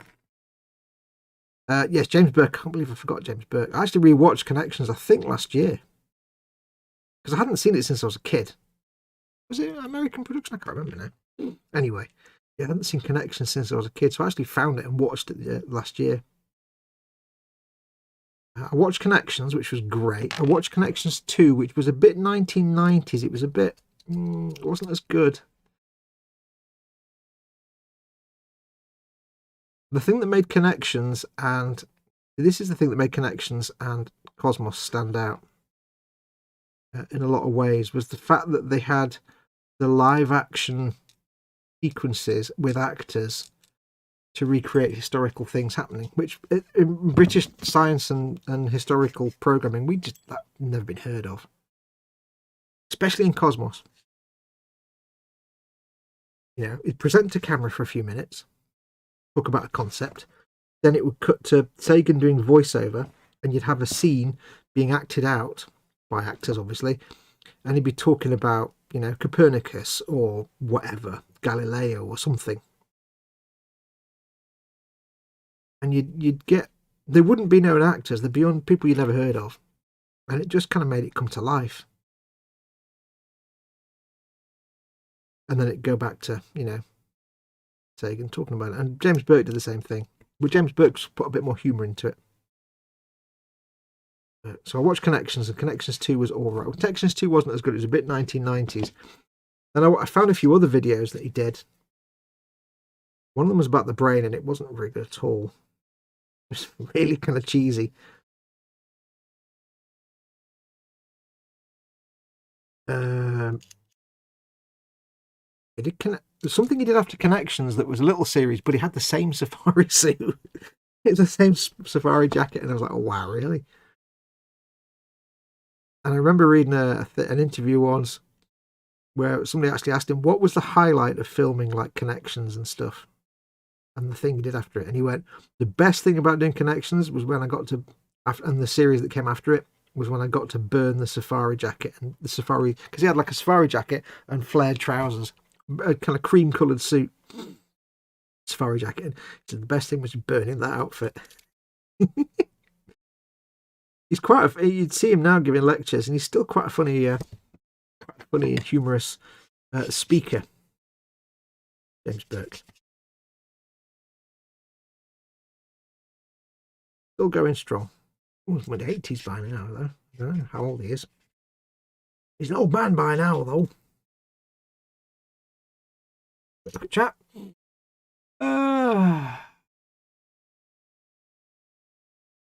I got both Cosmos and the BBC The Great War 1964, the Universe series. I don't know what that is. The Great War 1964. Don't know what the Great War 1964 is. The Universe series.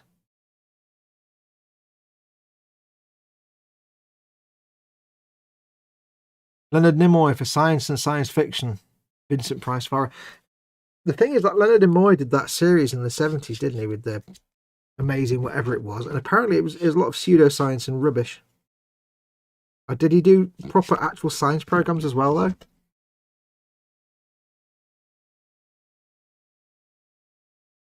Because I know a lot of people that, you know, were very disappointed by Leonard Nimoy for doing his, whatever that program, I can't remember now, it's been a long time since I've discussed it, that turned out to be, this one's about the Yeti or Bigfoot, or this one's about ghosts. It's like, really? That's nonsense. Did you do actually any proper science programs? Looks like I missed a marathon denubbing session. Yeah, pretty much. You missed Fox waffling away for 10 minutes on mute. Yeah, there was that as well. Yeah. Timothy Calaco's in. Good morning, everyone. Good morning, Timothy. How you doing, my friend? Brian Clocks is really, really amazing. Like the most amazing presenter ever. It's brilliant. Rugby is not a sport, Fox. Wherever I am from, it is a way of life, says B3. It's all sport. Sport's nonsense. I'm a frilly sleeve faggy ass artist. I don't do sport. Right. A bit of clean up. It's one of the reasons Horrible Histories was great. Have the reenactment, then the comedy couple with the actual history. I've never seen that. So I must watch that. Just burpage, excuse me. Just found a recent Alan Partridge series on iPlayer. When did that happen? Oh god, I can't stand Alan Partridge character. Used to The Flashing Blade was a good history program, better the second time around with Trev and Simon's version. Don't remember that. Lord Berkeley III is in. I think that's marks his entry into the room because Dad says my lud. The Great War done in 1964 about World War One. Okay, yeah, that's proper old school. Old. That's, yeah, we don't make documentaries like that anymore. And here, of course, you see the Great War presented like this in black and white. You'll see. There's a. I saw the other day there was a series in the UK in the 1950s. I can't remember what it was called, but it was like animal, vegetable, mineral kind of thing. And basically, it was the host was there, and they had a panel of experts in different things. I want to be a historian, want to be a biologist, and want to be something else. And they had to guess what the object was. But it was 1950s Britain. Now, 1950s Britain, if you're American, you won't have any concept of what 1950s Britain was like. But it really was like, you know, middle classes, where the guy puts on his bowler hat and walks down the street to go to work in the office. Oh, it really was like, oh, I say hello. I mean, not everywhere, but it was as cliche as you can imagine. So 1950s TV. Remember when the BBC first started on radio?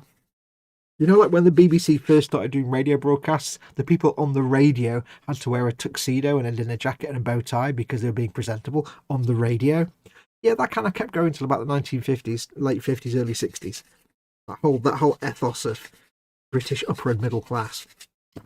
So this program, they got these 4 experts, and they're all like 50 or 60-year-old, slightly portly, really corny, cliche British academics. Like, oh, I say, as I'm an expert in ancient Egyptology, and therefore, you know. And they had to play basically animal, vegetable, and mineral. But I think they were like this shonen object. It might have even been Huey Green that hosted it, but they were shown an object, and they had to. I can't remember what it was, but it was so bad because it's just 3 old middle-aged guys with no sense of humour. Going, well, I think, of course, what you'll see is this thing here. It clearly is an ancient Roman spemulon, which, of course, is in those days, which is very exciting. You see, and it's really boring. And I'm like, wow, this was top-notch entertainment in the 1950s. Good God, I grew up at the right time, clearly. But yeah, we don't make documentaries like that anymore. A legendary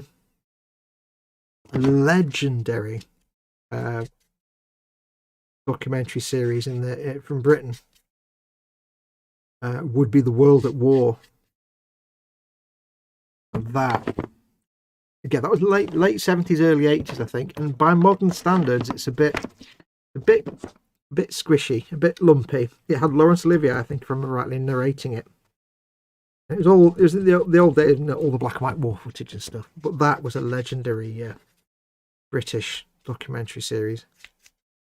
Like early 70s onwards, we started to get good at doing documentaries and doing educational programming stuff, like proper. I think it's because we started off with the Biabiasia doing their proper. Everybody has to wear a dicky bow and a dinner suit when they're on the telly. We came from that angle, and of course, because university at that point in time in the 40s and 50s was kind of an elite thing, I think science programming was always slightly elitist, and that never really went away. So when it came to the 70s, the elitism went, but the quality stayed, if that makes sense.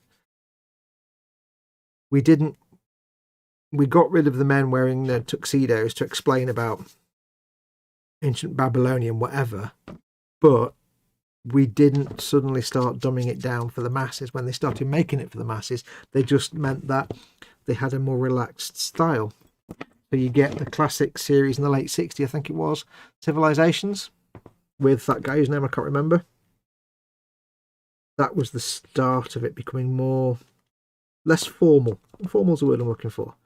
I think that's where we came from. We came from such a very stiff, formal, elitist background that when it did get more casualized, even a real word, Sam, when it did get less formal and more casualized, of course, it still retained that quality.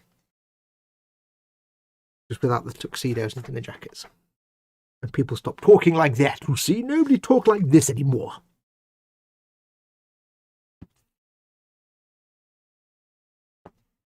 And I think as well, not having like 35 advert breaks in a documentary program also helped us keep our quality up.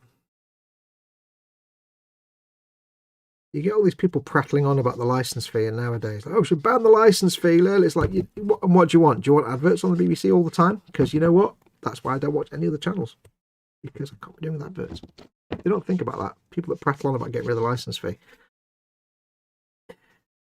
How about it doesn't have any advertising on it, and that's what means you don't have to have advertising? I don't know. I'd much rather pay the license fee if it means I can watch a documentary that's just 45 minutes long and is actually 45 minutes long. Isn't 3 minutes long and then a pause and then 5 minutes long and then a pause and then 5 minutes long. I don't know how you get Americans, watch stuff where there's an advert break every 5 minutes. I really don't. I don't know how you do it. It kills it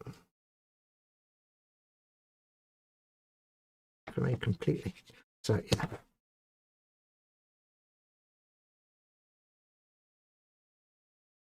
Yeah, World at War. That was a classic series.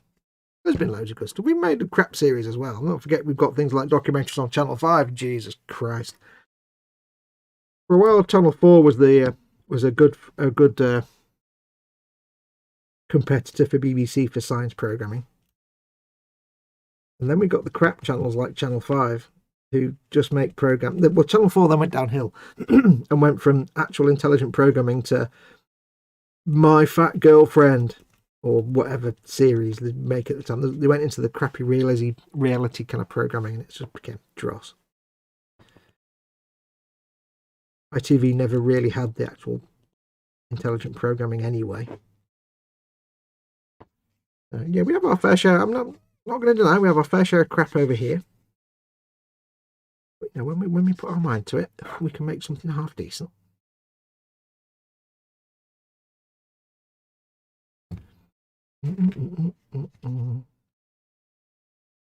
Way up to la la la la la la.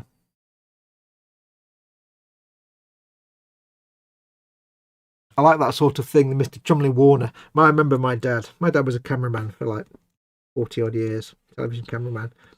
And when he first saw the Mr. Chumley Warner's little skits, because he started in the 50s, my dad, as a cameraman. When he first started doing camera work, it was with a film camera, going out and about and filming the things that happened. And he did newsreel film and that kind of stuff. So when he first saw those Mr. Chumley Warner videos with like the jump cuts and the poor positioning and the looking at the camera, he was like, that is so accurate. That is so spot on. That is perfect. That's a perfect recreation of the old 1940s, 1950s British factual. He loved it. He couldn't stand Harry Enfield. He really couldn't stand Harry Enfield. But he loved those Mr. Chumley Warner sketches so much, because he said they were, comedy aside, you take the comedy side out of it, because they were, the way they were put together and made, he said they were so spot on and perfect. He said even the jump cuts, which are absolutely perfect. Everybody looked really stiff and formal, like when they're talking to each other, but they're both looking at the camera and not looking at each other. It's like so spot on. It tickled him, those did. They right tickled him. What, when all the TV presenters sounded like the 14th Duke of Wimborne? Yeah, I say, yes. Everybody sounded like this, you see. On today's programme, we're going to discuss the 13th century advent of clay, the 13th century BC clay tablet fad of using two styli, which is very exciting. It was very exciting. We're going to talk about that today. Yes.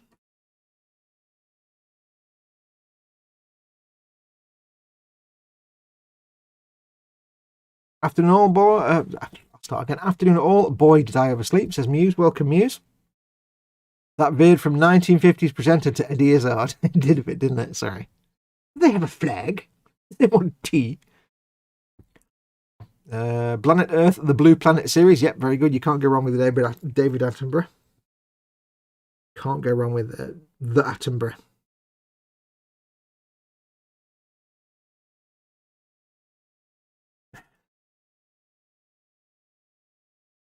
Really can't go wrong with the David. He is the British institution of British institutions. You know, people often say such and such a presenter or actor is like a national treasure. David Attenborough is the national treasure of national treasures. He just is. Yeah, in the wilderness. I mean, he's been going for 1 million years. You can't dislike. I wrote to David Attenborough once, and I got a letter back from him. I can't remember what I wrote to him about wolves, probably when I was a kid. I sent him a letter, and he wrote back to me. It's like, wow, on onion skin paper, like letter paper. I can't remember what I wrote to him about. I was like 10 or 11, I think, or something. Probably about wolves. I don't know. I wrote to David Attenborough, and he wrote back, hand wrote back. The child of all things. Hello, child. Thank you for your letter. Please go away and don't trouble me again. Nah, it's lovely. I remember being very, very chuffed. I've got it somewhere. Probably lost it now. Where's me scrapey tool?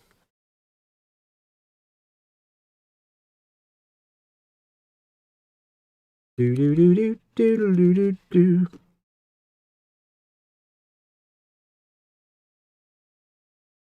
That seems to be a thing in the 80s. I don't know, because I wrote to David Attenborough at the time, and I wrote to an American author called Barry Holston Lopez, who wrote a book about wolves called Of Wolves and Men. I think he also wrote a book called Summers Fly, Winters Walk. And I was into writing stories at the time. I was like 13 or 14 years old. I was into writing. I had a typewriter. I know, this is going back a long way. I had a typewriter. I was into writing stories. And I read this book of Wolves and Men by Barry Lopez. It was an amazing book. And I kind of just, this is the early 80s. I don't know what, I just wrote to him and said, hey, talking about wolves, I just wanted information on wolves. And I don't know, I found it fascinating. So I wanted to write a story. I had this idea of writing a kind of Watership Down level kind of story, but with wolves instead. And it was like, I don't know, I was like 13 at the time. It was probably very bad. But I was doing my research, man. I was doing my due diligence. And I wrote to this guy. And he wrote back. And we had a bit of conversation going backwards and forwards. He sent me all kinds of bits of papers and science papers and stuff that he'd done about wolves and stuff. But it was all on this onion skin paper. I've still got those letters somewhere as well, somewhere. He was a nice lad. He was a nice guy. Again, just some kid from the UK.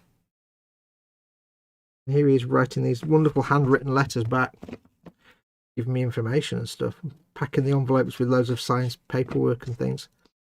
I mean, to be honest, he was probably happy that somebody had even heard of him, because he's one of those books that it was a fantastic book, but you probably never heard of him, and most people never have and never will. And it probably wasn't exactly a bestseller. So he's probably made up that somebody actually wrote to him, and he's like, a kid wrote to me, some kid in the UK wrote my book. Wow! I think it was in the school library, and I found it that way.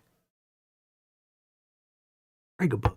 We're talking about the history of wolves in the US and in society around the world. Where are we? We have no choice. Where are we? Adverts are half the reason I stopped watching TV, says Muse. So many. Lynn says the same. Nim says we have no choice. Plus, you never had the excitement of trying to time your bathroom breaks during a movie to be just long enough for the commercials to run. Yeah.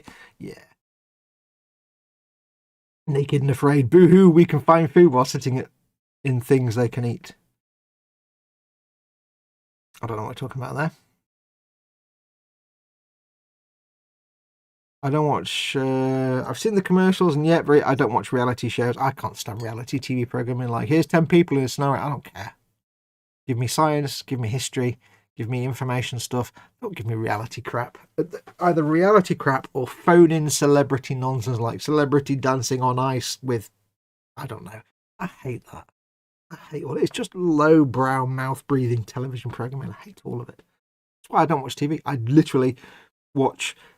stuff on BBC iPlayer, if I find something interesting, I watch stuff I find on Amazon Prime or YouTube, anywhere like that, and pick and choose. And it's mostly documentaries, some dramas and stuff I do enjoy.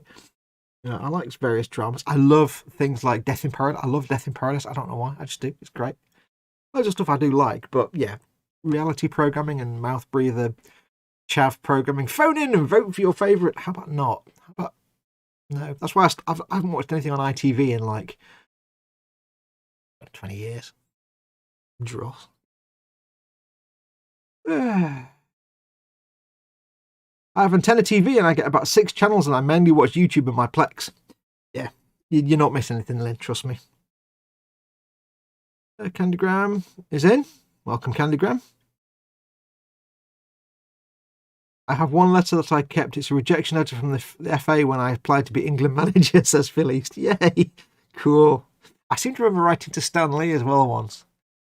I sent some drawings to Stan Lee and asked for advice, but I never got a reply.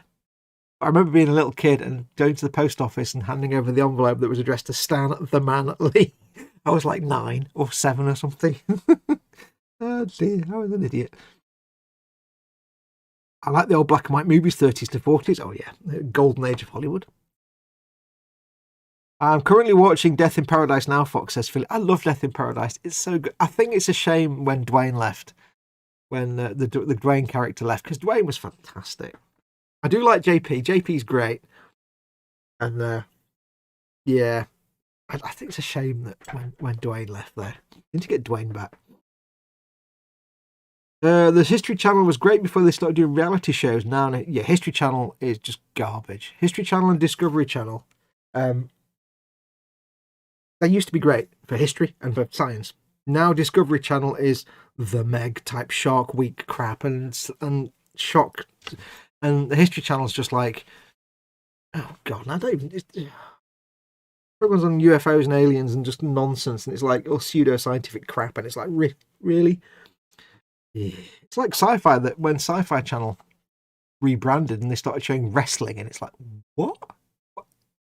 I don't know. Yeah, History Channel now is occasionally you get something good from History or Discovery. You'd be like, okay, that's really good. Doesn't excuse the other dross that you put out. History Channel now is like, was Hitler an alien? A 1-hour documentary. Was Hitler made of aliens or something? Domestic British telly went downhill considerably since about 2004 to 5. How many makeover and reality shows can they possibly still have to do? Yeah, I'm sitting here criticising American documentary makers. British TV, for the 95% of British TV is drivel. I mean, I'm not going to say we're great. We're not. We are drivel. 99% of our TV is absolute garbage. We just occasionally excel at doing smart stuff, I guess. We're up to Stanley. Love that guy. The funny thing is, I can't stand Marvel at all. I can't stand the art style or any of it, but I was a kid. I didn't know. Dwayne was brilliant. I miss him and Humphrey. Yeah, Dwayne was great.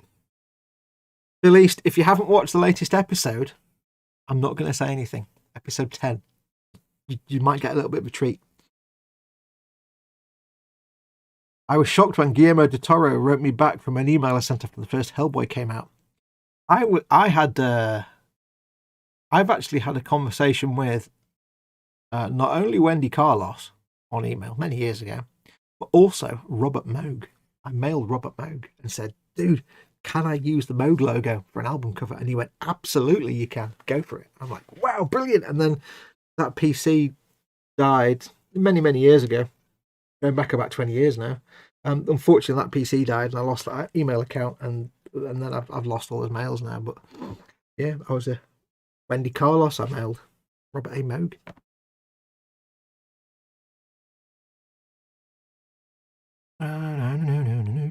Never mailed the email to start. All my communication was real letters. Yeah. I've never written to any famous people, says Nim. You should do. First watch through Fox, just finished series 7. Ah, right, yeah, in that case, you've got a long way to go. I've just noticed you've got all the episodes on the BBC iPlayer now, but unfortunately, I hate the fact that you go into like the latest episode and the ones underneath are series 1. Because I was like, what's the next episode? Wait, why's Dwayne here? Oh, it's an old episode. Okay. Yeah, I got excited. So David Attenborough was great. He still is. He's not dead yet. He ain't dead yet. He's got decades left to go, that man. He's a beautiful, beautiful man. He's going to be with us for a long, long time. David Attenborough will never die. He's like 90 odd and he's still running around doing documentaries. The guy's a legend. Now, we've got these little bolters here. Am I going to try and risk drilling through these? Yes. I need a wee again. I've only just been for a wee. Good God.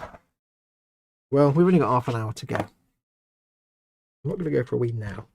Come on, body. Sort yourself out.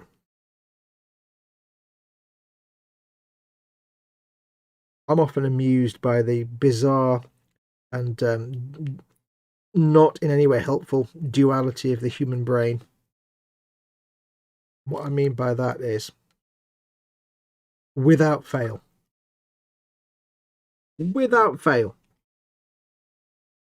I will go into the bathroom, like to, you know, wash my hands. Let's say I've emptied the bins or something, or I've done something, I need to wash my hands. Or I've just picked up some mail from the door, I need to wash my hands, you know, because of the world being on fire. Fit, does it? It's at all. And without fail, I'll go upstairs, I'll go to the bathroom, I'll wash my hands, I'll dry my hands, I'll walk out of the bathroom, and my brain will go, I need to go for a wee now. Every single time, every single goddamn time. And it's like, I say to myself, look, brain, I've just literally washed my hands. And before that, I was picking up mail from the front door. All in the knowledge that shortly afterwards, I would have to wash my hands.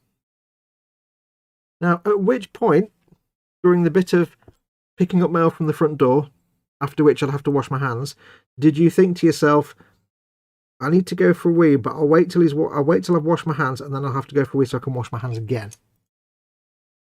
And I love the fact that it always tickles me, because my brain, how can my brain be the one that plans to do something that will require me to wash my hands afterwards, and yet not be aware of the fact that I'm about to go and wash my hands, and that maybe the thing I need to do after that I should do before I wash my hands, because I have to wash my hands again. How can my brain both know and not know what I'm about to do when it's the one making the plan to do what I'm about to? I don't get it. I don't get. It's like I've just done this thing, which means I've got to wash my hands, and now you want me to go and do it, which means I've got to wash my hands again. Which bit of the process did you not think you could kill two birds with one stone, and maybe do all the mail, and then go for a week, and then go and wash my hands? And your brain's like, oh, I didn't know. And it's like, gosh, you didn't know, because it's you knowing your spoon. What? How can you? I don't know if it's just me or if that's everybody has that thing where it's almost like two different brains in there. It's very annoying. It's very annoying, whatever it is. It's like, oh, for crying out loud. It's always without fail. My brain always decides that it's very urgent that I go for a wee right after I've done something that necessitates washing my hands. Emptying the bin, picking up mail, doing something in the gut. It could be anything. Doesn't matter what it is. If I have to wash my hands afterwards, guarantees, the first thing I'll do when I've washed my hands is need to go for a wee. Every single damn time.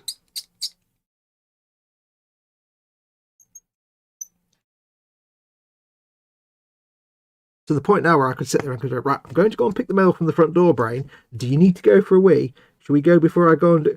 No, I'm fine. Okay. The mail. Right, I need a wee now. Oh. Like having two brains and one of them is a child and the other one's just a bigger child. And I find that fascinating. It's the conscious and unconscious brain, of course. It's the part of your brain that's all automated processes, of course.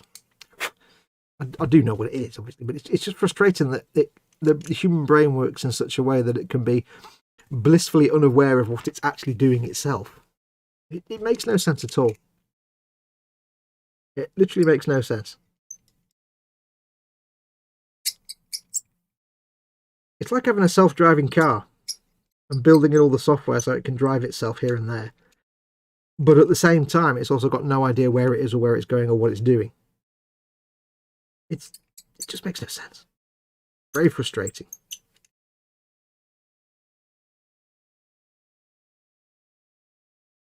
I find it fascinating, that duality of the human mind,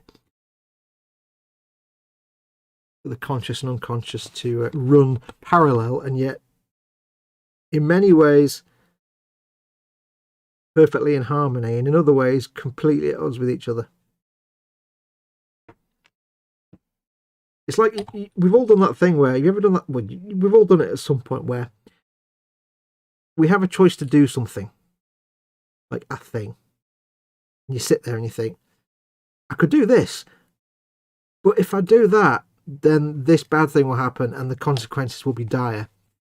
And as you're having that thought, you've already started doing it. You think, no, I'm not going to do that, because if I do that, this bad thing will happen. I'm already doing it. I think our brains are our own worst enemy. Very frustrating. Right, that's those barrels drilled out, and rather successfully, I say. Went quite well. Nice and clean and done. I'll keep that there just in case I need it. God damn it, I need a wee, says, I need a wee now and all. I've only been half an hour ago.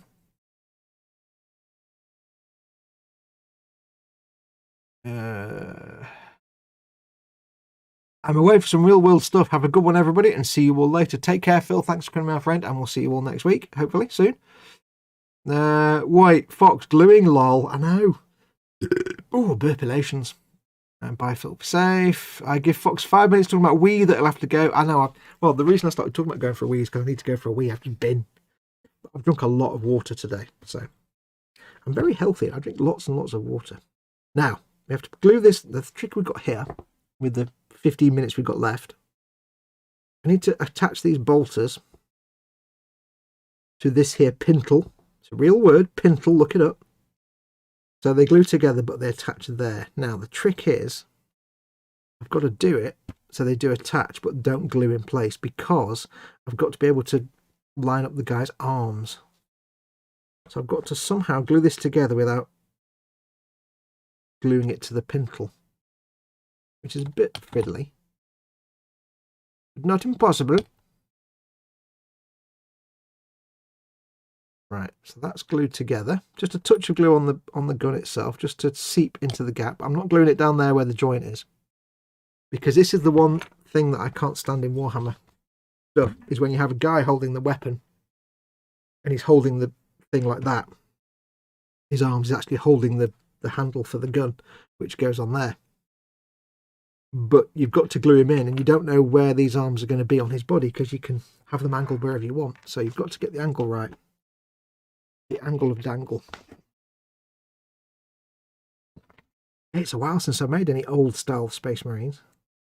Weird seeing the torso that's not a Primaris. No seam line, I like that. No mould line. This is acceptable.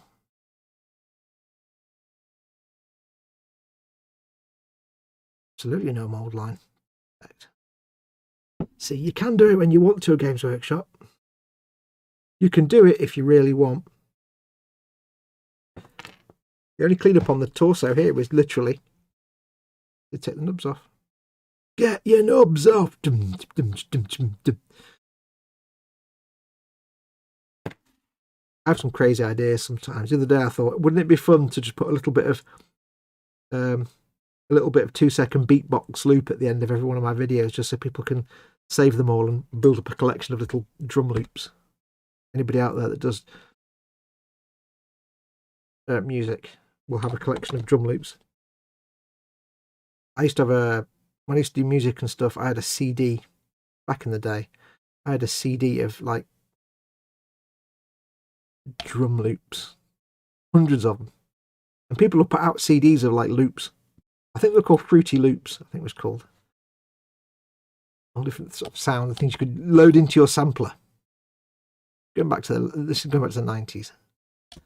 And it's always stuck with me that when you listen to these drum loop CDs, they're always like, a lot of them were little snippets from records and vinyl and stuff that they'd taken out, not stuff they made themselves. Some of them were, and some of them were just, you know, one guy was a guy from, who was he from?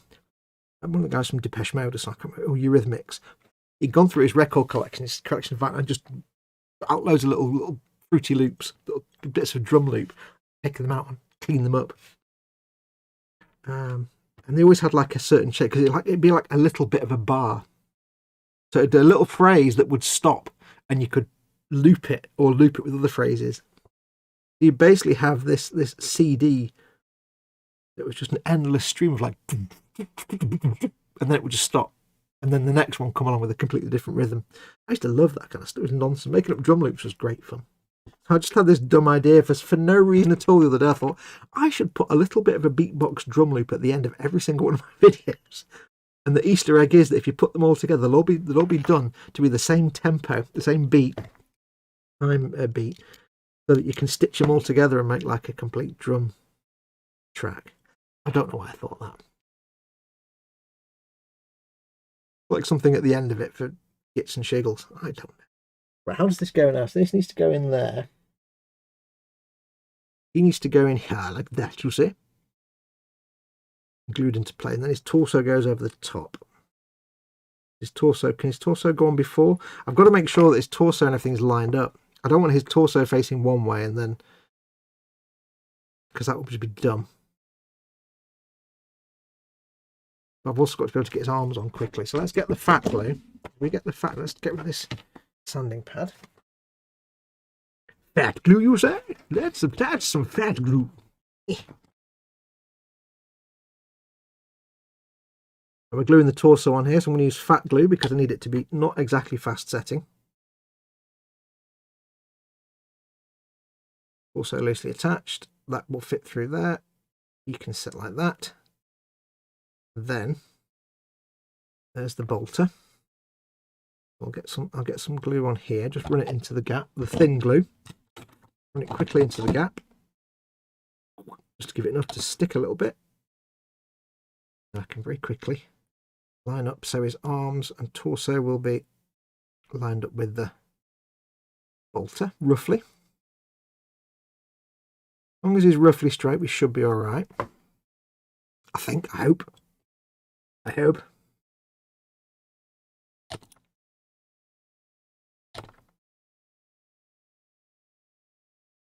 And what we can do is, I've not put his head on yet because that's just fiddly nonsense.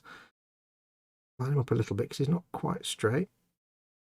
Ooh, ping. Ping, and the dirt is gone. His arms on. That can line up with the gun there, you see. So, I'm fairly confident I can paint him and get him in place with him installed into the cupola, so that's not a problem. Das ist nicht ein Problem. Arms on. The fun bit about Warhammer is that a lot of the time you've got to plan where things are going to go to make sure they all fit, and you have to think, if I put that on there, is it going to, am I going to be able to paint it? I glue this together now. And the reality is, a lot of the time, yes, you will. No problem at all. Let's go underneath or above. Or just on. As it goes on. Above. Okay. I'm glued on. Let's glue them on. Now, these bits do get covered up by pauldrons, so it doesn't matter if they're not quite lined up. That's the one advantage we have here. Can go on there like that. On that.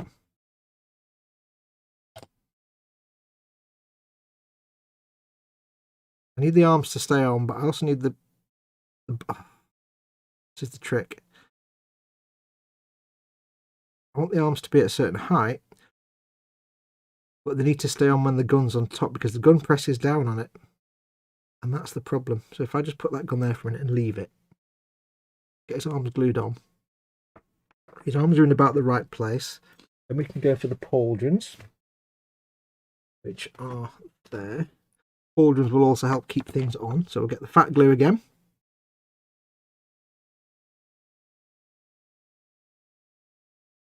On there. With the Mechanicus cog on that side. Mechanicus, you say? Mechanicus, you say? When you drop it, it doesn't work. The pauldron beautifully covers up any slight misfit between the arm and the torso. Also adds an extra bit of gluations. Got a little bit, hey, a little bit of freedom to drop everything like a spud. Glue, touch of glue. There we go, lovely jubbly. That's now attached there. The glue just, the gun just rests on the trigger bar, so I can just place it there. Just about straight. Close enough anyway. When that's all dried, everything stays in place. That is the tricky bit about doing Space Marines, or any of these figures where they are in a mounted weapon with hands on the triggers, is getting that all to line up. Because it's not because it's difficult, it's just that you've got like 3 different pairs of hands that you need. Got multiple different things you need to line up. I'm not going to put his head on yet because I don't want to leave that now, just so it can sit and carefully dry. So I'm going to put that resting on something so it sits upwards. Nope, that's not what I wanted. I wanted it to sit up. Right, time are we on? I need to go soon because it's Dad's coming up to his show at 6 o'clock. So I've glued at least one dude together, almost, apart from his head, which I haven't cleaned up yet. Never mind. We've done at least one dude, and we've glued some minimal crap on there, and yeah, we've done minimal nonsense. I've still got to figure out how to clean that up. Last quick look at the chat. Wrong, just fixing the barrels. That was a big wee. Glad you feel better about sleep. So I'm going to crash. Have a great evening day, everyone. See you folks later, says Dan. Take care, Dan. Have a good sleep. Thanks for coming along. What Fox doesn't know, but later in the year when he hits that special age, he'll be peeing a lot more often than he knows. I'm already doing that now. I'm 50 now this year, so got a lot done. Will Fox is waffling. Did a 40% water change in the squishy tank, cleaned the refrigerator, vacuumed and mopped the whole house and made the bed. Squishy, squishy, squishy. Squishies. I've got my own squishy look. Thanks to Jackie, but my squishies... I've got to say, though, my squishy's more cute than your squishies, but your squishies are cute. I'm just going to keep that bob in there because he's... Woo! Where are we up to? How did you've done more than Fox? That's congrats. I know. Paul says, take care, everyone. See you next stream. Yes, I shall leave it there, I think. I'll get these finished up. I think next week I'll either get this finished or I might just finish this later tonight while I'm watching everybody else's stream and just get it done and move on to the next thing next week, which may or may not be Space Wolves. I don't know yet. But thank you very much for watching. Don't forget, of course, Dad is back with his stream in about 5 minutes for the in-between show on the Scaly Models channel. Of course, it's Chris and Ted doing their Warhammer thing tonight. I don't know if it's Chris or Ted or both. I've actually forgotten. So if Chris or Ted, if you're in the chat, if Chris is in the chat, somebody please put in the chat whether it's Chris or Ted on which channel. It'll either be Chris on Gross Models or Ted on Skipper Scale Models or both on one of them somewhere. But make sure to watch those as well. I will, of course, be back tomorrow for the E-Model show with Colin, Ted and Chris. And throughout the week, I'll still be filming the Orc Flyer. That's still ongoing, so I hope we get another episode of that up, which for you guys will be exclusive for patrons and channel members, so keep your eyes peeled all over the place. It's over there. Then hopefully once that's done, I'll crack on again with the Lehman Russ Tabletop Trauma Centre. But if I get enough done this week of this one, I'll be back on Friday with Fallout Friday. Or Skyrim Saturday. I just need to get this done first. This has been filming. This has been taking precedence so far over doing any live streams on a Friday and Saturday. So we'll see if we can get some more live streams this week. If not, I will see you all back here next Sunday. Ow! I just touched my ear and there's something in there hurting. Ow! Must have been bitten by something. Yes, I will see you all here back next Sunday, regardless, for more Warhammer Sunday when we'll see what we're going to make. So until then, just remains for me to say thank you very much for watching. Hope you're a bit better, Lynn, later on. Take care. Lynn wasn't feeling too good. Take care of yourselves. Go make something awesome like this. Go be awesome. And I shall see you shortly in Dad's stream. Although I've got to go and get me dinner first. So I'll see you in a bit in Dad's stream. So until then, I'll see if my buttons are still working. Hang on. Slap it on.